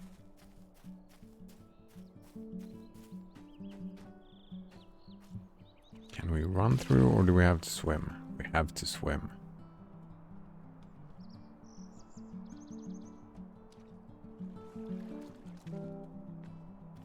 Was that just part of my quest? What do you need? Finish now. Shall I speak with you a moment? Accept. Accept indeed. Defeat Jagger Jack. Poison wolf. Wolf food sources. We're going all the way out here again, eh?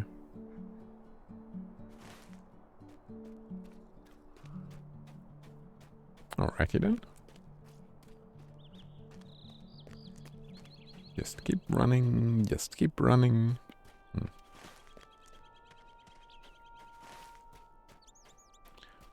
Time do we have? Another hour.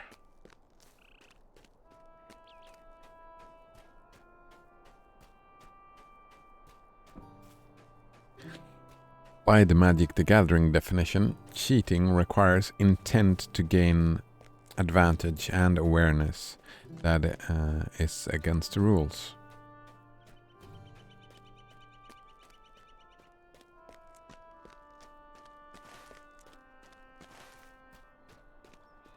Gain advantage and awareness.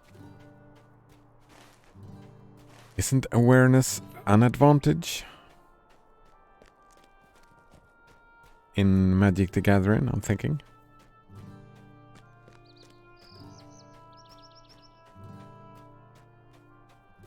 Like, that is the reason you want to have awareness. Like looking at the other person's cards, for example.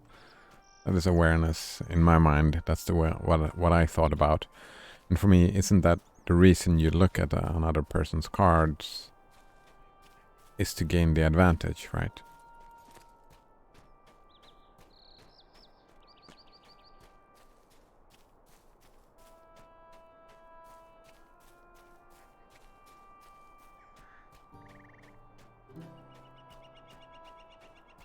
It's a little bit redundant.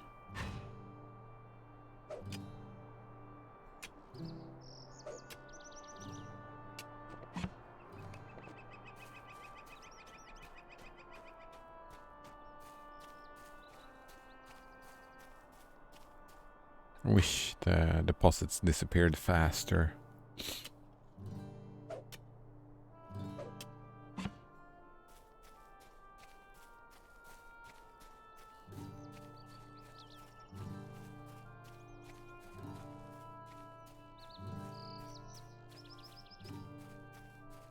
it's not redundant, it's Colgate in on tap.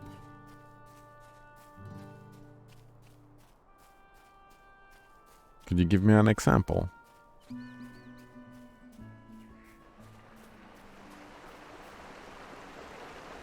To sate my curiosity.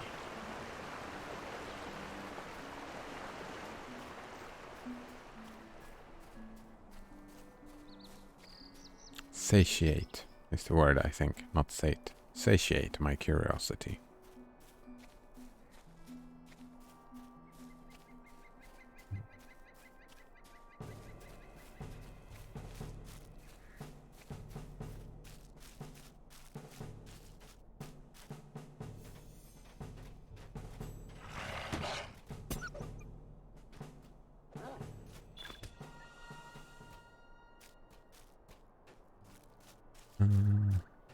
Wait, awareness, but no.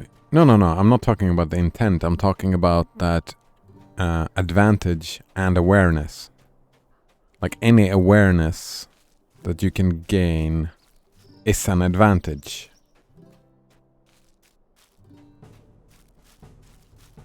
So just those two words, saying that from the sentence that you wrote,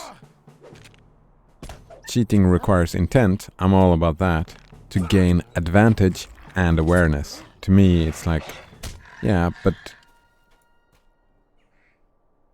what is the issue with awareness? Why is that against the rules? Because it gives you an advantage. So why have the word awareness in the definition at all? Why not just call it intent to gain advantage? That is against the rules.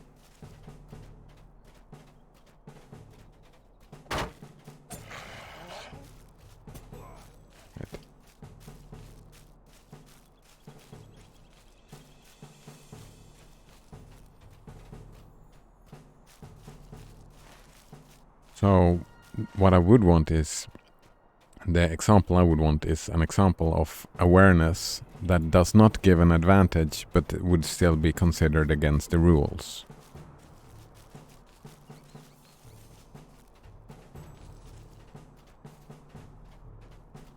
That makes sense.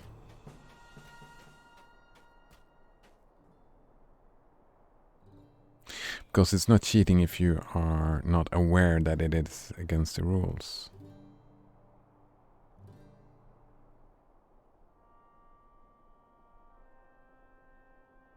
Wait, I think we have a misunderstanding going on here, because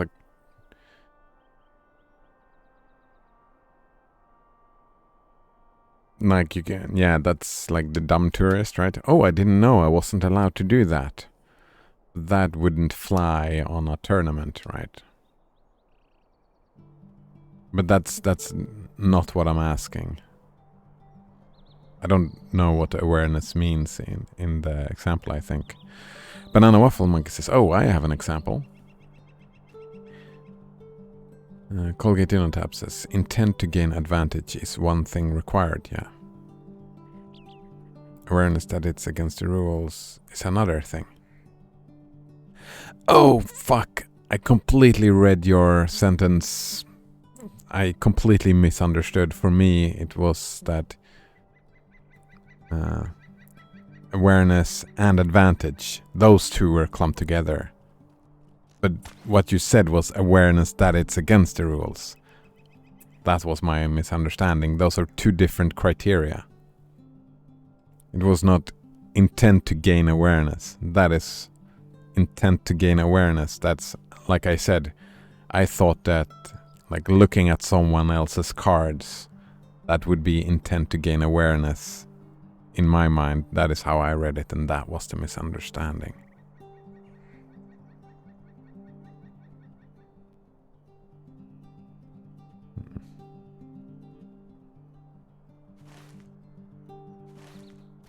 The Banana Waffle Monkey says Portal speedrunners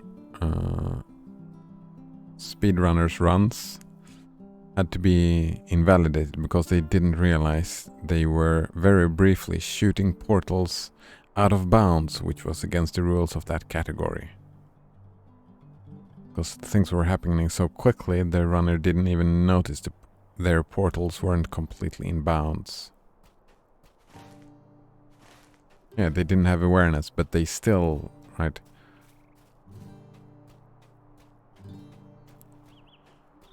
But that is actually quite interesting then. Colgate Innotab says that Magic the Gathering only judges it rule breaking if they were aware. So in Magic the Gathering rules, that example that you just gave would not have been considered rule breaking. Cheating, it would not have been considered cheating. Which sounds kind of weird to me. Because, like, not being aware, you still get the advantage, right? Just you didn't know. Interesting. It's still rule breaking, just not cheating. Now I get you. Right, indeed, yeah, I agree with that, yeah. It's not cheating, it's still rule breaking, and you would still have to judge it as void or whatever. But we wouldn't call that person a cheater, yeah. That is why the stupid tourist or the dumb tourist or whatever works so well. Because just claiming ignorance. Oh, I didn't know. People can't really... Yeah. I mean, that's the most common reaction that people have, right? When you play the dumb tourist.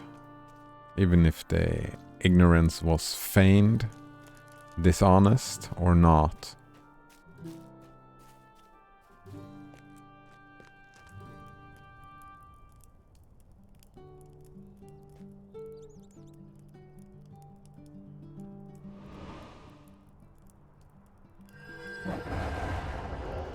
People react in a way that is beneficial for the liar.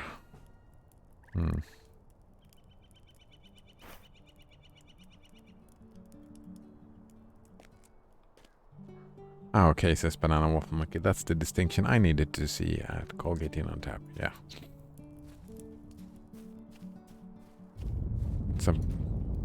It's a good distinction to make as well. I like that. I mean, just anyone breaking the rules, being mean to them and calling them cheaters. Like, that would be kind of rough, wouldn't it? But I didn't know. Why are you being so mean to me?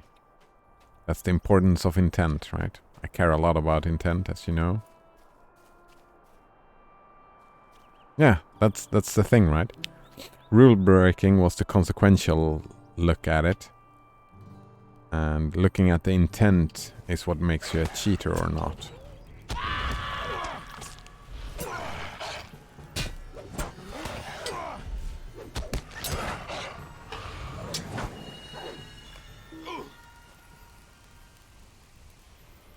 Need a valid target. Yeah, I do need a valid target. Let's not run through all of those wolves there. It looks rough.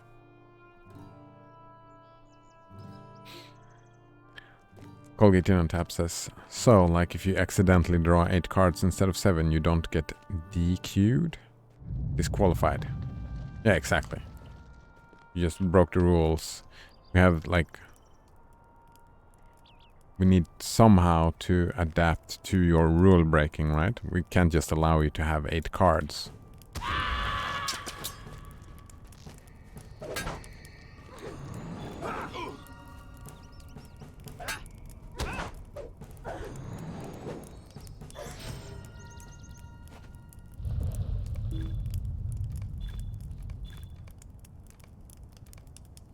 How does that happen? Oh, inventory is full. Fuck. Ugh, nightmare, I tell you.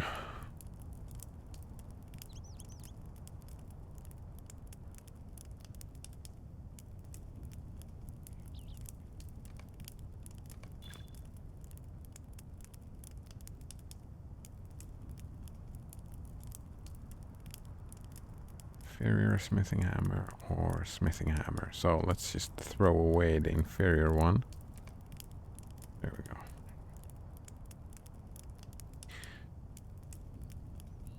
If you lie about it, notice it and don't call attention to it, you get disqualified. Yeah, exactly.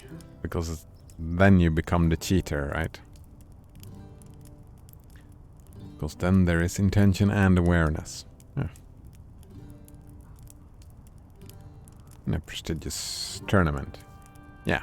I mean, I'm guessing that the tournament rules would...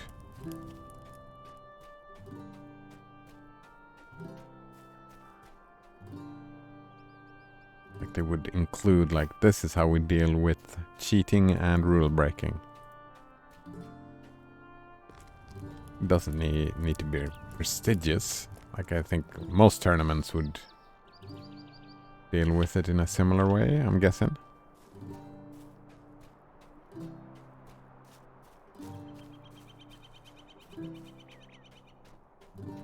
And I mean, it doesn't even have to be a tournament. I think most people in most games, like tabletop or whatever, would deal with it in a similar way. Maybe not like... yeah, you would disqualify a cheater. Or you would tell them to fuck off or something like that. You would stop playing, right? Someone was cheating. You would, if they were cheating, you would really take the time to deal with the cheating. While if someone just broke the rules, you would just roll back whatever happened and continue playing.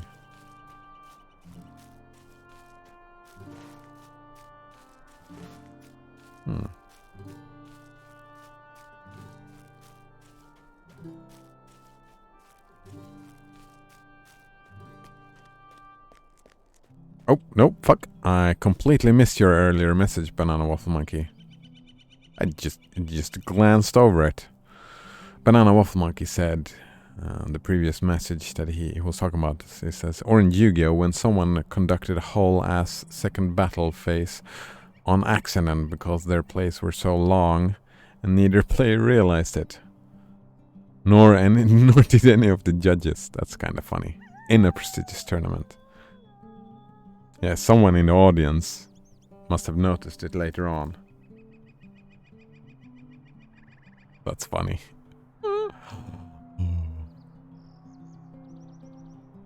Yeah, I'm guessing they, like, no disqualification, but they had to... yeah, how did they solve it? Like, if they noticed it after the game, what did they do? I'm curious. How do you do that? Do you replay the game?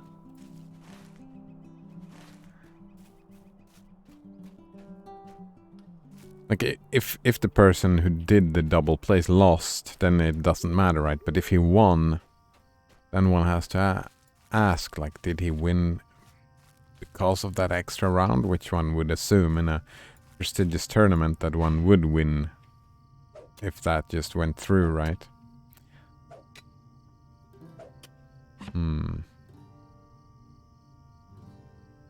Colgate Innotab said that table flipping also get disqualified.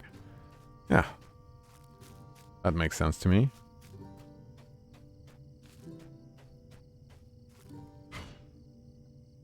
Sportsmanship is required.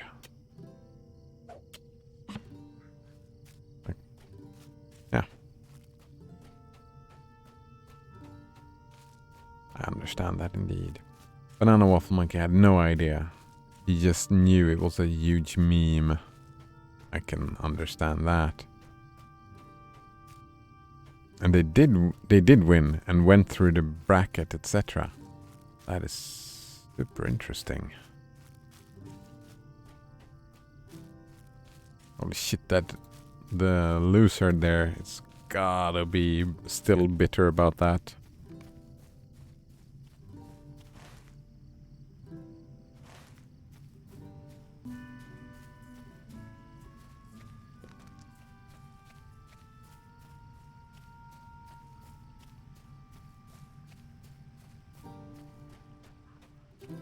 But I can understand that ruling as well, right? People didn't notice, and like if you want to put the responsibility of anyone to notice, then it's got to be the beneficiary party, the one who benefits. It's got to be on his head to notice and pay attention to that, right? Well,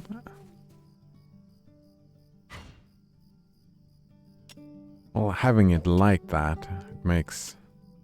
I mean, yeah, no, that makes sense. Like, having that attitude, however, does, like, or people have the inclination to cheat. I could see how that attitude and that responsibility would encourage cheating. Oh no. Fuck. Did you see that? He just mined that node and I didn't get to pick it. That is sad. That they're not client-based. That they are based on the server side. It's a little bit sad.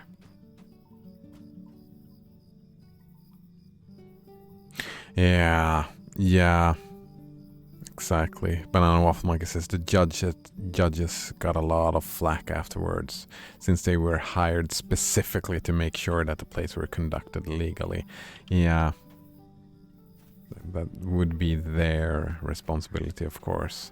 Getting a lot of flack is well deserved. Probably did not get hired again.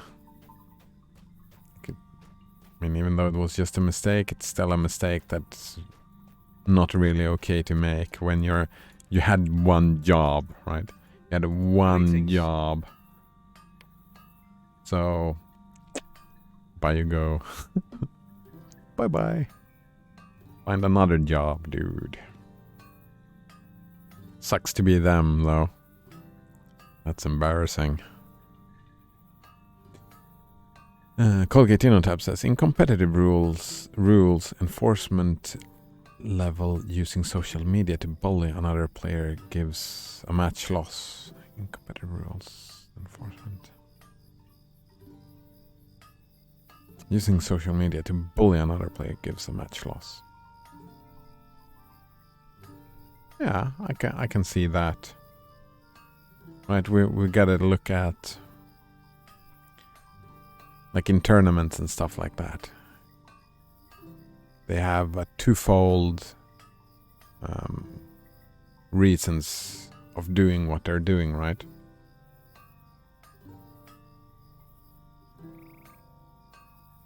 Part of it is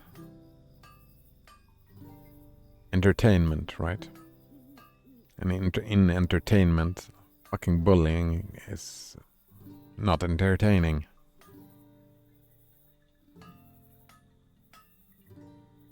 Unlike it depends, right? I don't watch a lot of wrestling. I'm guessing that there is a lot of bullying in wrestling. Like, not real bullying, but just like most thing in wrestling. Right? It's an act. Then it could be entertaining. So I don't know if I'm convinced by my argument here.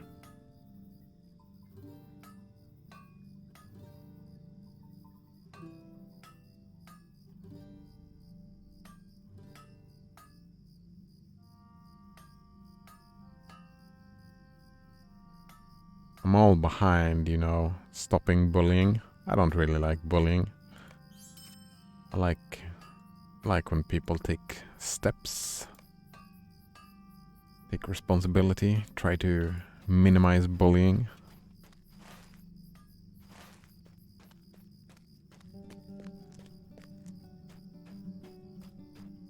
What about psyching out during the match?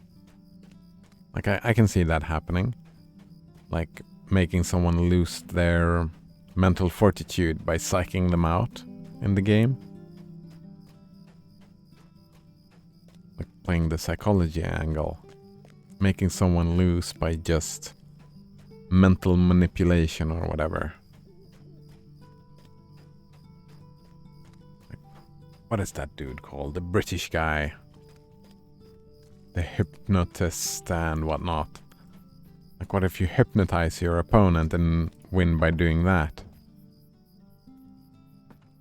That's the like the extreme version of that, psyching someone out. That's super interesting.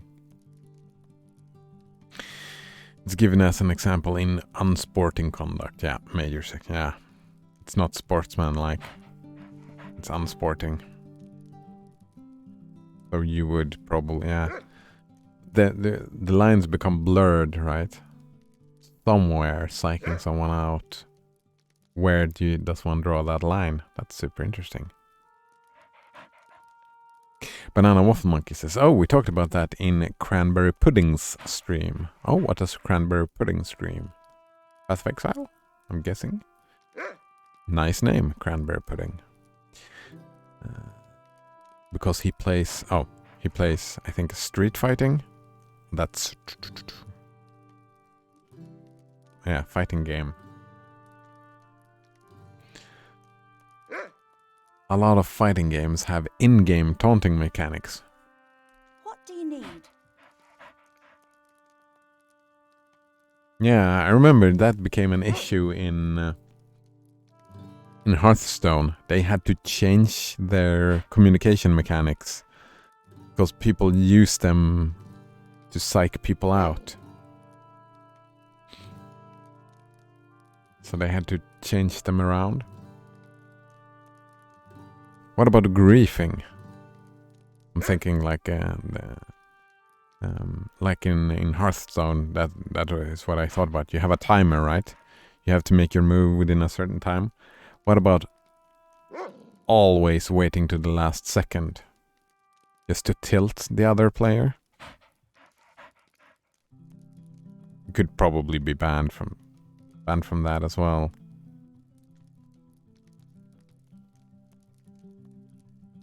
What did you come up with, Banana Waffle Monkey? Because I'm curious. Where does one draw the line, and where should one draw the line? Like, since we are watching and we want it to be entertaining, a little bit of psyching out. It's fun to watch, right?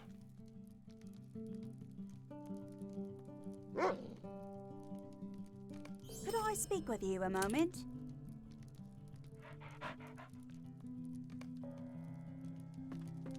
Interesting indeed.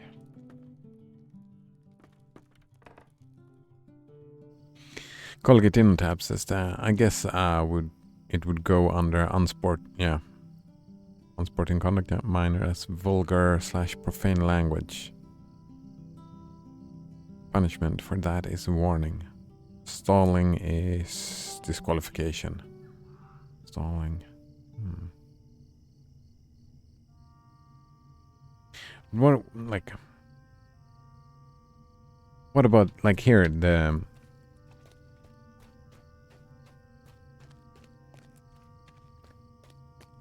like it becomes super difficult, right?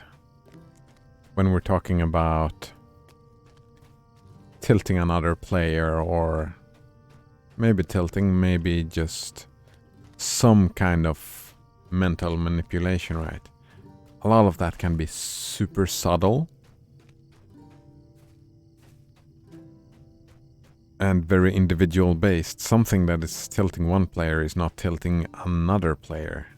I mean, you wouldn't need to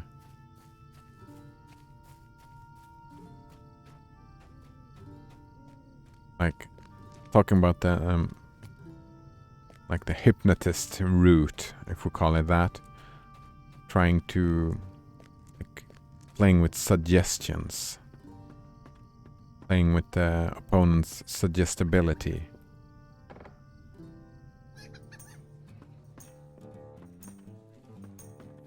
Wait, oh, I was not going in here, it seems.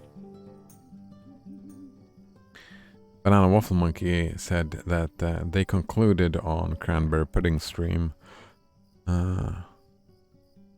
It was more of a haha, come and get me type of thing than it is like you were actually insulting the person. Yeah, come and get me. And I mean, it's a similar thing, it's just different levels, right? If you were to actually insult the person, yeah, I can see the differences. But you aren't responsible for someone else if they can keep their cool and tilt because of it. Oh, that's interesting. That means if you're very good at that kind of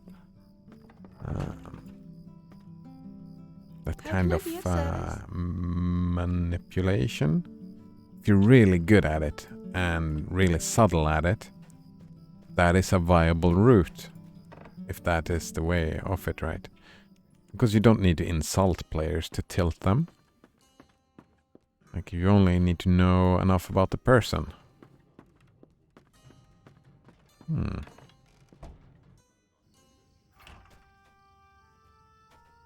If you can get them to tilt while being super subtle about it.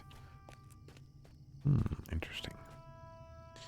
Banana Waffle Monkey continues, and conditioning opponents is a large part of competitive games. Yeah, that's what I was thinking. Like, the mental aspect has to be a big deal, right? Wait, is he in here? Turdan?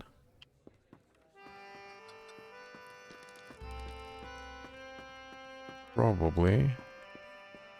We have a room here. Yeah, look at this, a door.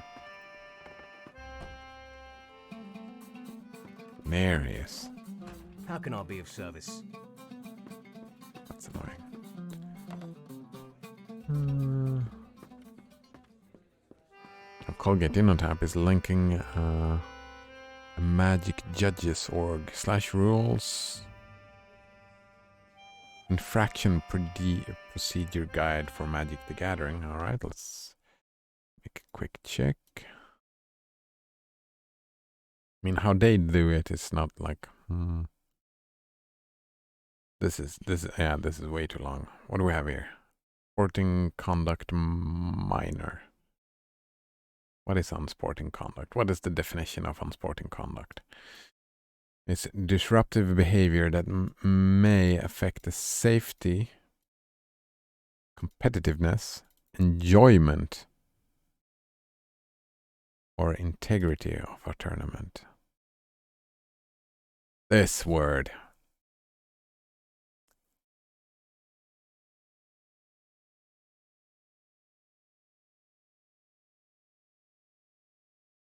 It's not even... I don't know about this, like, what I enjoy, you don't enjoy, so who decides what enjoyment is? That word doesn't work out. I don't think. I haven't read the thing, but that word seems to be weird. But at the same time, like, playing around with suggestibility is none of these things.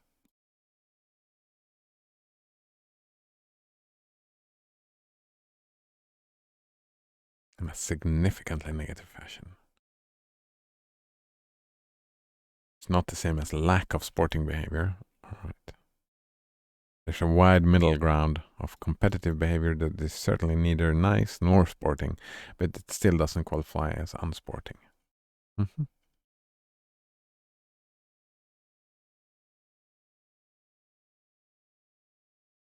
Banana Waffle Monkey says, like in a fighting game, you could say, start the game by following one move with another move. And then when they start trying to respond appropriately, you mix it up. You mix up the second move and they can't respond properly and you punish. Yeah, I did a little bit of fencing. I recommend it. It is like that as well. Very much. It's a lot of... It's a lot of... it's a lot of mind games going on. Mind gamey things. in fencing. Like as soon as you've got your forms up and running,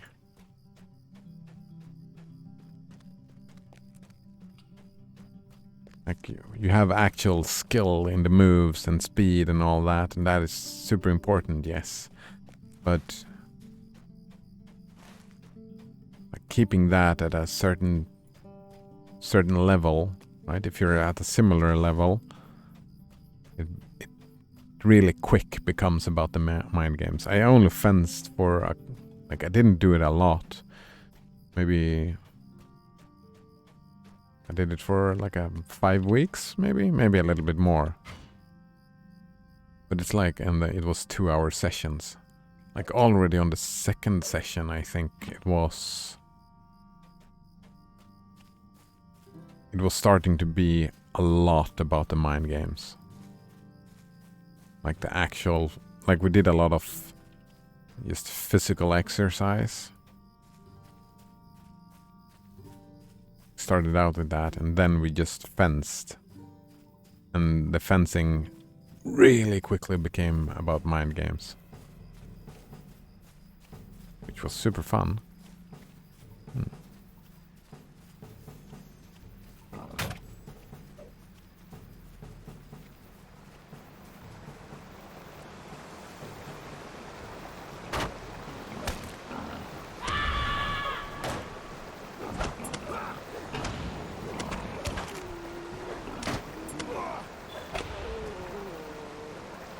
Actually, I'm considering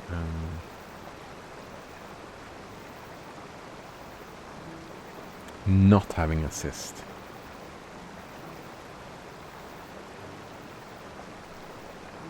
Yeah, because I don't want him to switch target when I switch target. I wonder if this just works. The pet will enter combat to defend you or itself. Oh, what if I... Where am I going? I'm right here. Is it the waterfall? Is that it? Are we going down here and through the waterfall? Let's gamble. Oh, it's right here.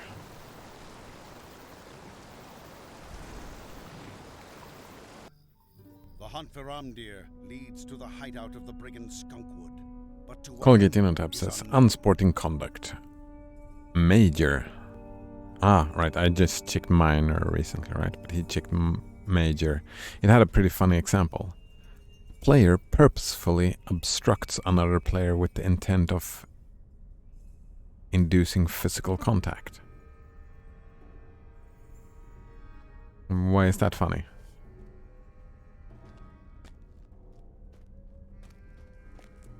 I would... Yeah. How can I be of service? Like, that's an invasion of personal space, right?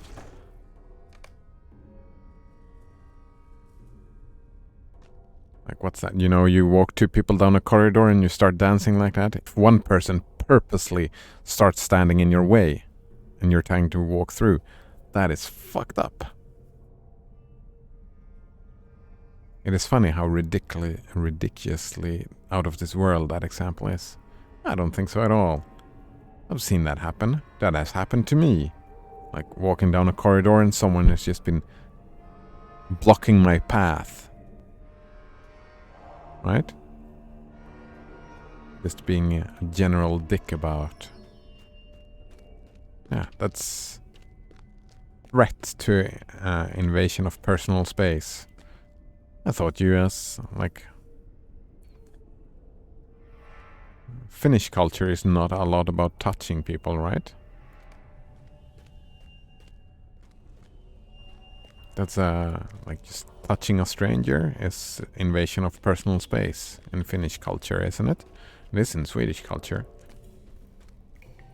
It depends on context, right? If you're sitting next to someone on the bus and your legs rub against each other's, that's not really the thing, but like if it's an empty bus and you sit next to someone, like you're the only person on a bus and a stranger goes in and sits next to you, that is an invasion in Swedish culture. That is not really okay.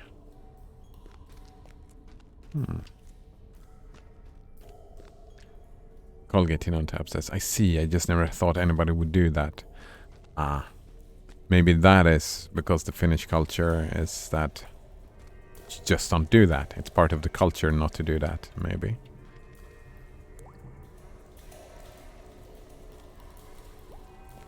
That is kind of fucked up behavior.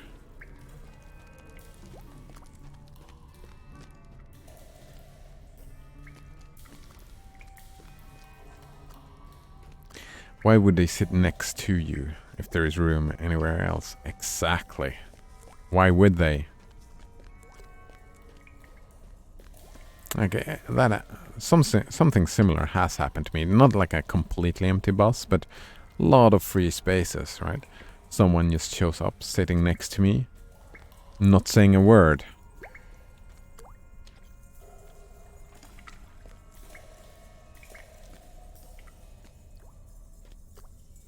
I'm surprised that they just let me in here. I've been killing so many Blackwold. They just let me in. William Skunkwood. Skunkwood, eh? I mean, there's a million different reasons, right? They can be raised in a different culture, right? Like, I can see a person not understanding that at all, that would be an issue. Like, say you grew up in a city and you went with the bus every day, and every time you went with the bus was full, like every day of your life. And you don't mind sitting next to people. You don't have that personal space issue. Like, everybody has their own, like, range of their personal space, right? So your personal space might be super short. You might not even care about having your own personal space. Like, super extroverted and whatnot. I'm not sure. I'm not like that. But I'm thinking a person could just anyway, like that could happen. I could see that happen. I can also see like someone knowing of the culture and being super aware of it and just liking to troll people. Just liking to make people uncomfortable. So you just go and sit next to another person just for the enjoyment of making them uncomfortable. I can see that happening as well. Banana Waffle Monkey says, or that one time that I had parked way the fuck away from an entrance in a parking lot so nobody would park near me. So I could just get out easier. And then I get back and there's only one other car in the parking lot and they parked right the fucking next to me. And they parked so close that I had to enter my car through the passenger side. Yeah. Right? Right? I can see people doing that just to fucking mess with people, right? Someone who's having a bad day and just want to spread that around. Like, oh, fuck you for parking over here. Maybe they even like had this, oh, I see what you tried to do over there. So fuck you, dude. I mean, I can see people having that reaction, for sure. Colgate Innotap says, my mom might be like that. She's born and raised in Finland, yet she talks to strangers in public transport. Yeah.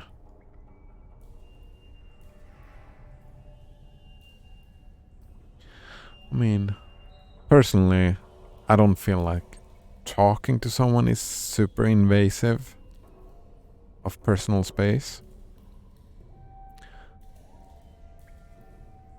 But I can see people becoming uncomfortable by it, indeed.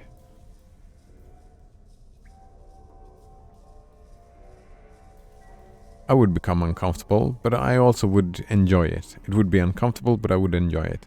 I like that. I lived like a year in Gothenburg.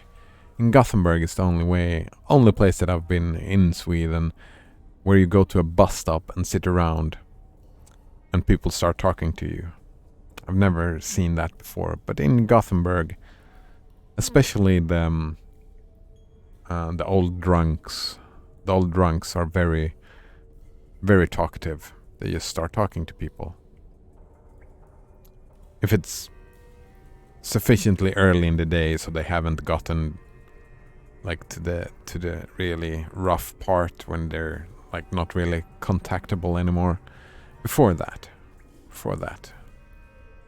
then they are friendly, you know, before they become super drunk and annoying. Colgatein on tap. Or used to talk before the pandemic, yeah. Like years ago. Banana Waffle Monkey says, I don't mind being talked to. I mind being talked to persistently when I've made it clear I'm not interested. Yeah, I would agree with that. Personally, like, it depends on the situation. I mean, I remember one time, like the backside of that, in the middle of, it was late evening, I was waiting at a bus stop in Gothenburg as well, actually. It was in the center of time, and some drunk dude, it was not like an old drunkard, it was just some 20-ish year old, same age as I was at the time. He just came up and he, like, behaving super weirdly, just talking to me, and he was gonna borrow my phone and everything. And there was this super subtle threat of violence there throughout the whole discussion, which I had to ride that line just to appease this fucking dude, because my bus, I was early. It's just like my bus doesn't show up for another 10 fucking minutes. So I just stand there, I talk to this guy. I even like ended up calling the police from my phone because he claimed that he had been robbed. And he needed to call the police, and I refused to give him my phone. So I said, oh, I'll call the police for you. So I called the police, and I tried to make it as clear as possible to the police. I mean, I explained the situation, what was going on, and luckily she was helpful and just, like, since he didn't hear the police I was talking to, so she was just helping me out, just, oh, try and say this to him, like being super helpful about the whole deal. I was grateful to that.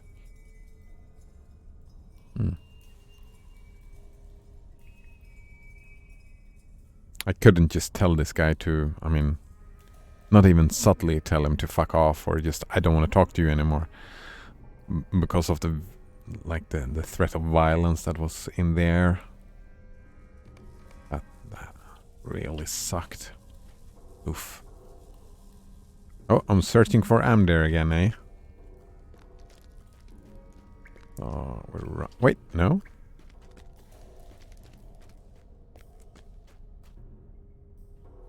What just happened? What just happened?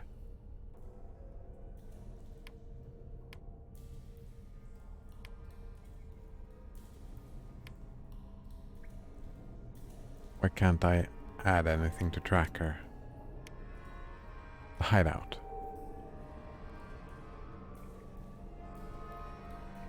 Skunkwood told you that Amdir was locked away and that what was happening to him seemed unnatural. You should find Amdir quickly.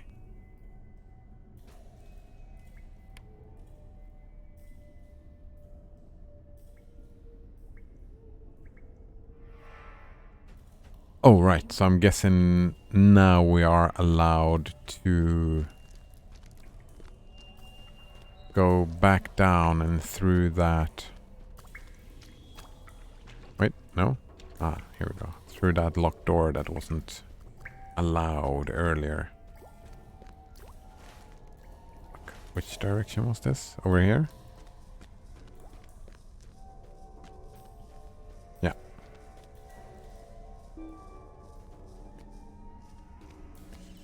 Thank you for opening that door. Oh, we're gonna kill Amdir.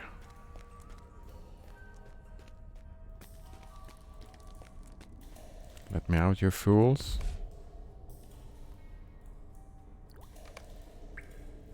The voice, make it stop. The voice, it will not stop.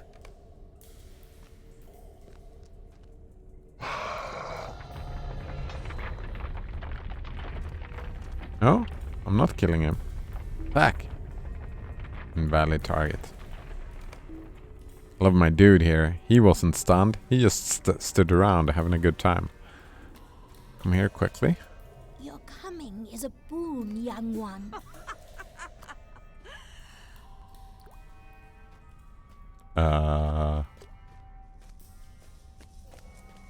Did I just find an old witch and just... Yeah, I'll help you out. This is my fault. What is this ability? Withdraw. Breaks the effects of... Oh, start attacking, please. Oh, right.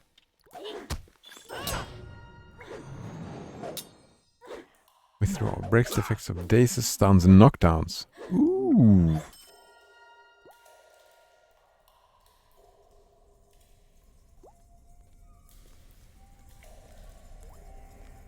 Not from full immobilize, but it's a CC break. Are you kidding me? Is that how you're gonna move?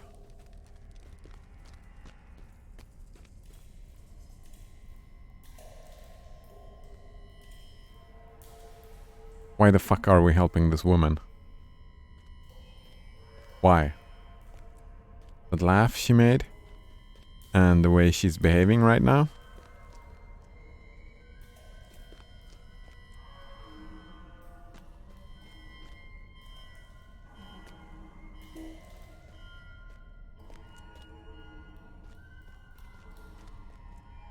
It's like it's so common knowledge that people fucking hate escort quests. So this, what's going on here? Has to be a troll, right?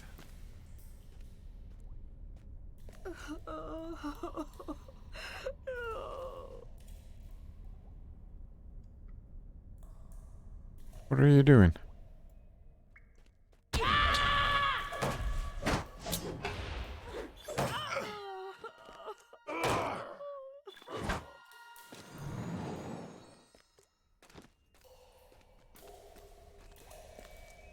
This is the way out? No. Or wait. Yes.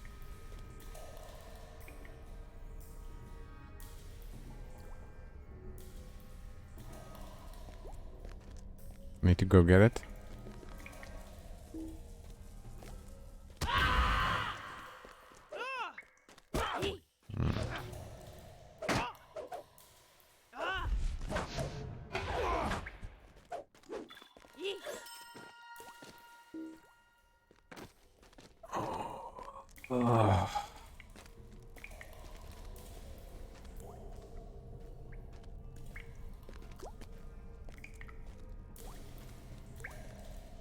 I'm thinking of that Firefly episode, the last one. Objects in space. Where he says that thing. You've never been shot, have you?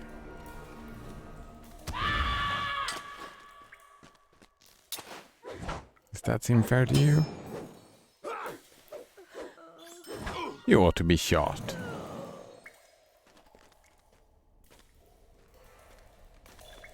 Whoever made this quest has never been shot. I've never been shot either, but it's like... point. The dude who made this quest. I'm not a violent man, but a slap in the face. Yeah. Just a slap. A hard one that leaves a little mark.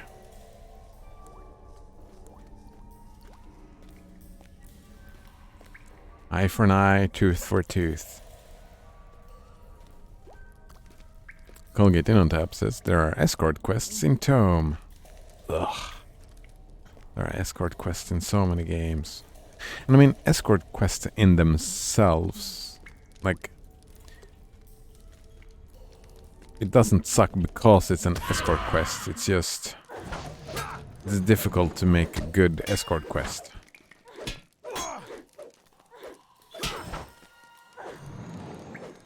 Like I've said before, like one of... like a great game that I played was Last of Us. That whole game is an escort quest. That's the whole game. They've done it good. Done a good job.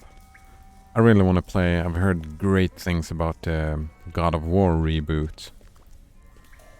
And that whole game was an escort quest as well.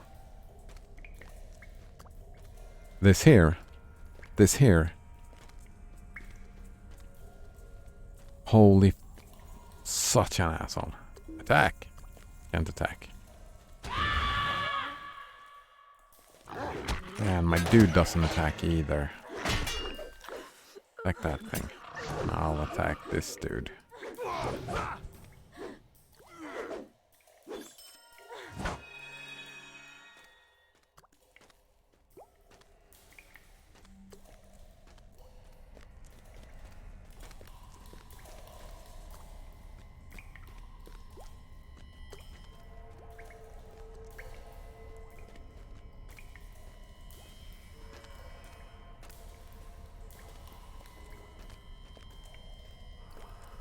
And she's moving so slow.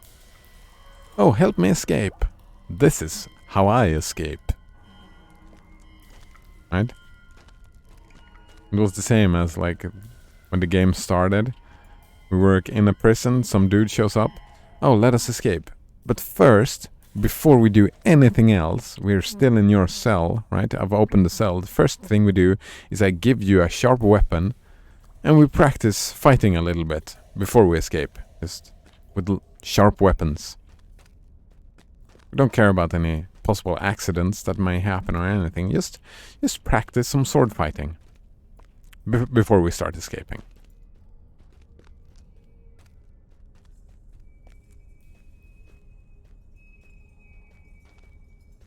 Let's escape. It's like people don't walk this slow. People just don't. I walk kinda slow. I don't walk this slow.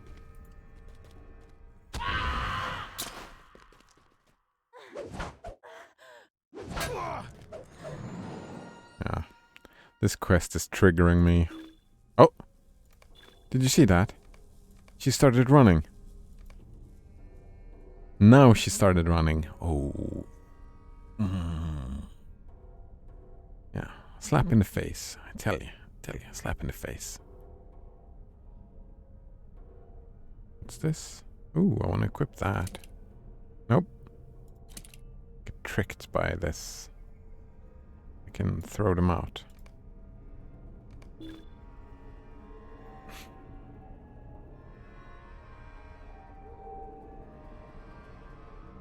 I mean, I have 4 broken daggers, so why can't I... It's right there. You can just...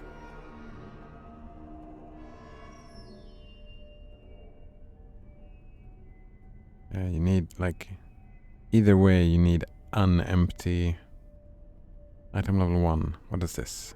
2-minute cooldown. Get 10% of your life. Is that it?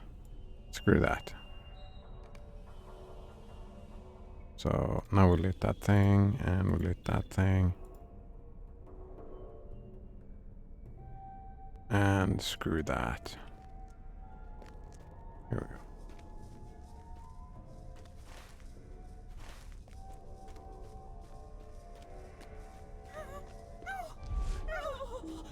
go. Oh, I'm there. Something is happening. And this? Kill me? Is this the compassion of the Dunedain?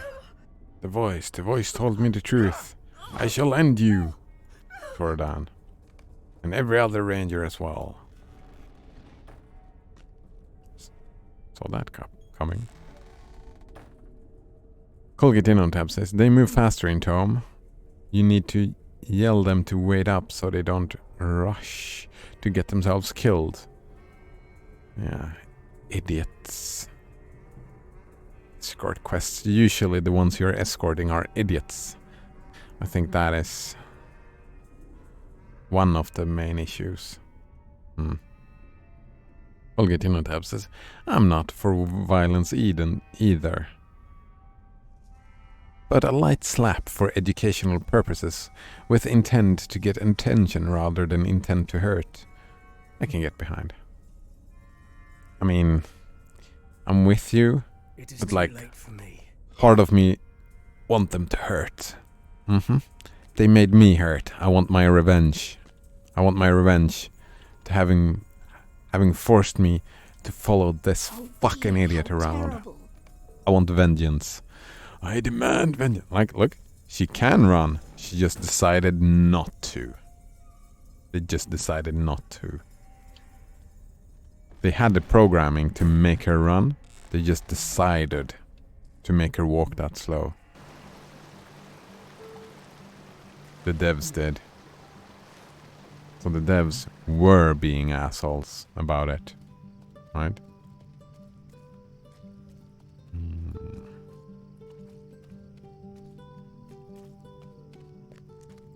They are just confident that you protect them, so they put their self-preservation instinct on vacation, says Colgate in on tap. Yep, that is what happened, right? Ugh. Ugh, I tell you.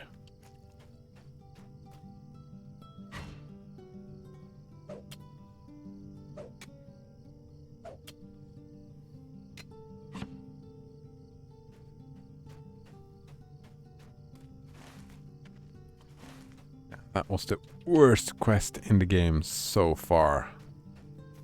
By far.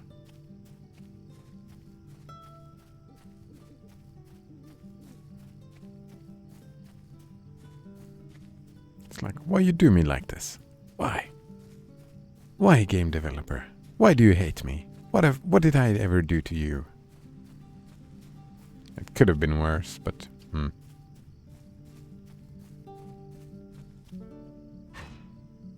maybe there are people who enjoy that kind of masochism. Then again, maybe that was an optional quest? I don't think it was. No, it wasn't. It was one of the non-optional quests. Where am I? From this way.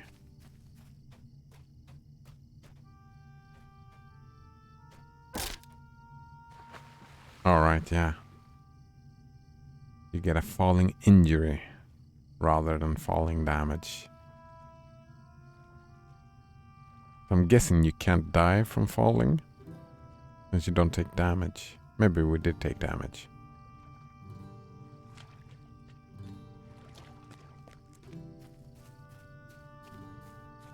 Maybe if you fall from enough height, you get like 20 minutes, a 20 minutes injury. So it's way worse than dying.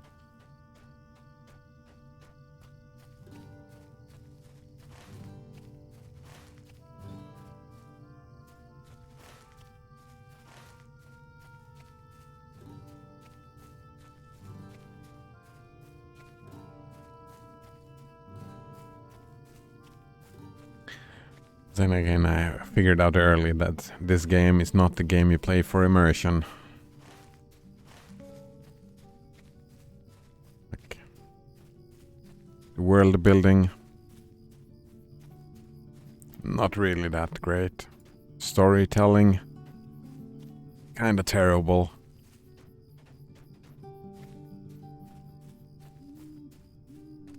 I mean, it is Lord of the Rings fan service.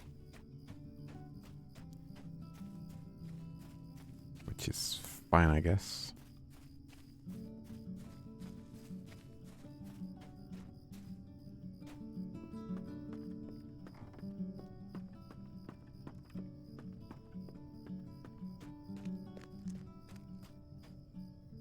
And let's play to burn in memory this time. Right. What happened? Why is it doing this? I'm stuck in the game. Colgate on tabs. That story is fortunately skippable. Yes, indeed. Made it skippable.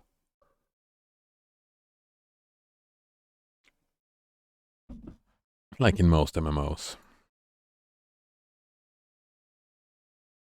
Okay, something broke. Something broke. Let's kill it with fire.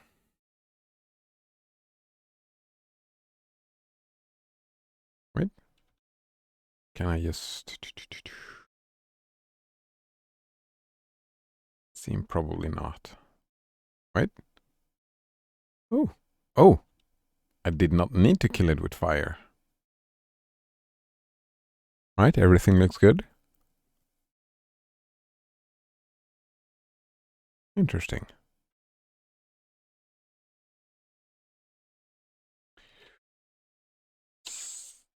Like starting up Steam.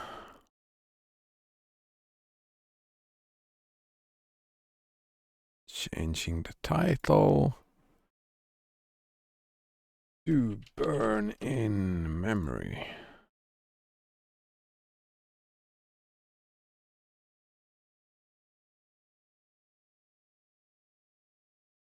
This story, however... Wait, what just happened? Let's try that one more time. Skipping this story would be silly.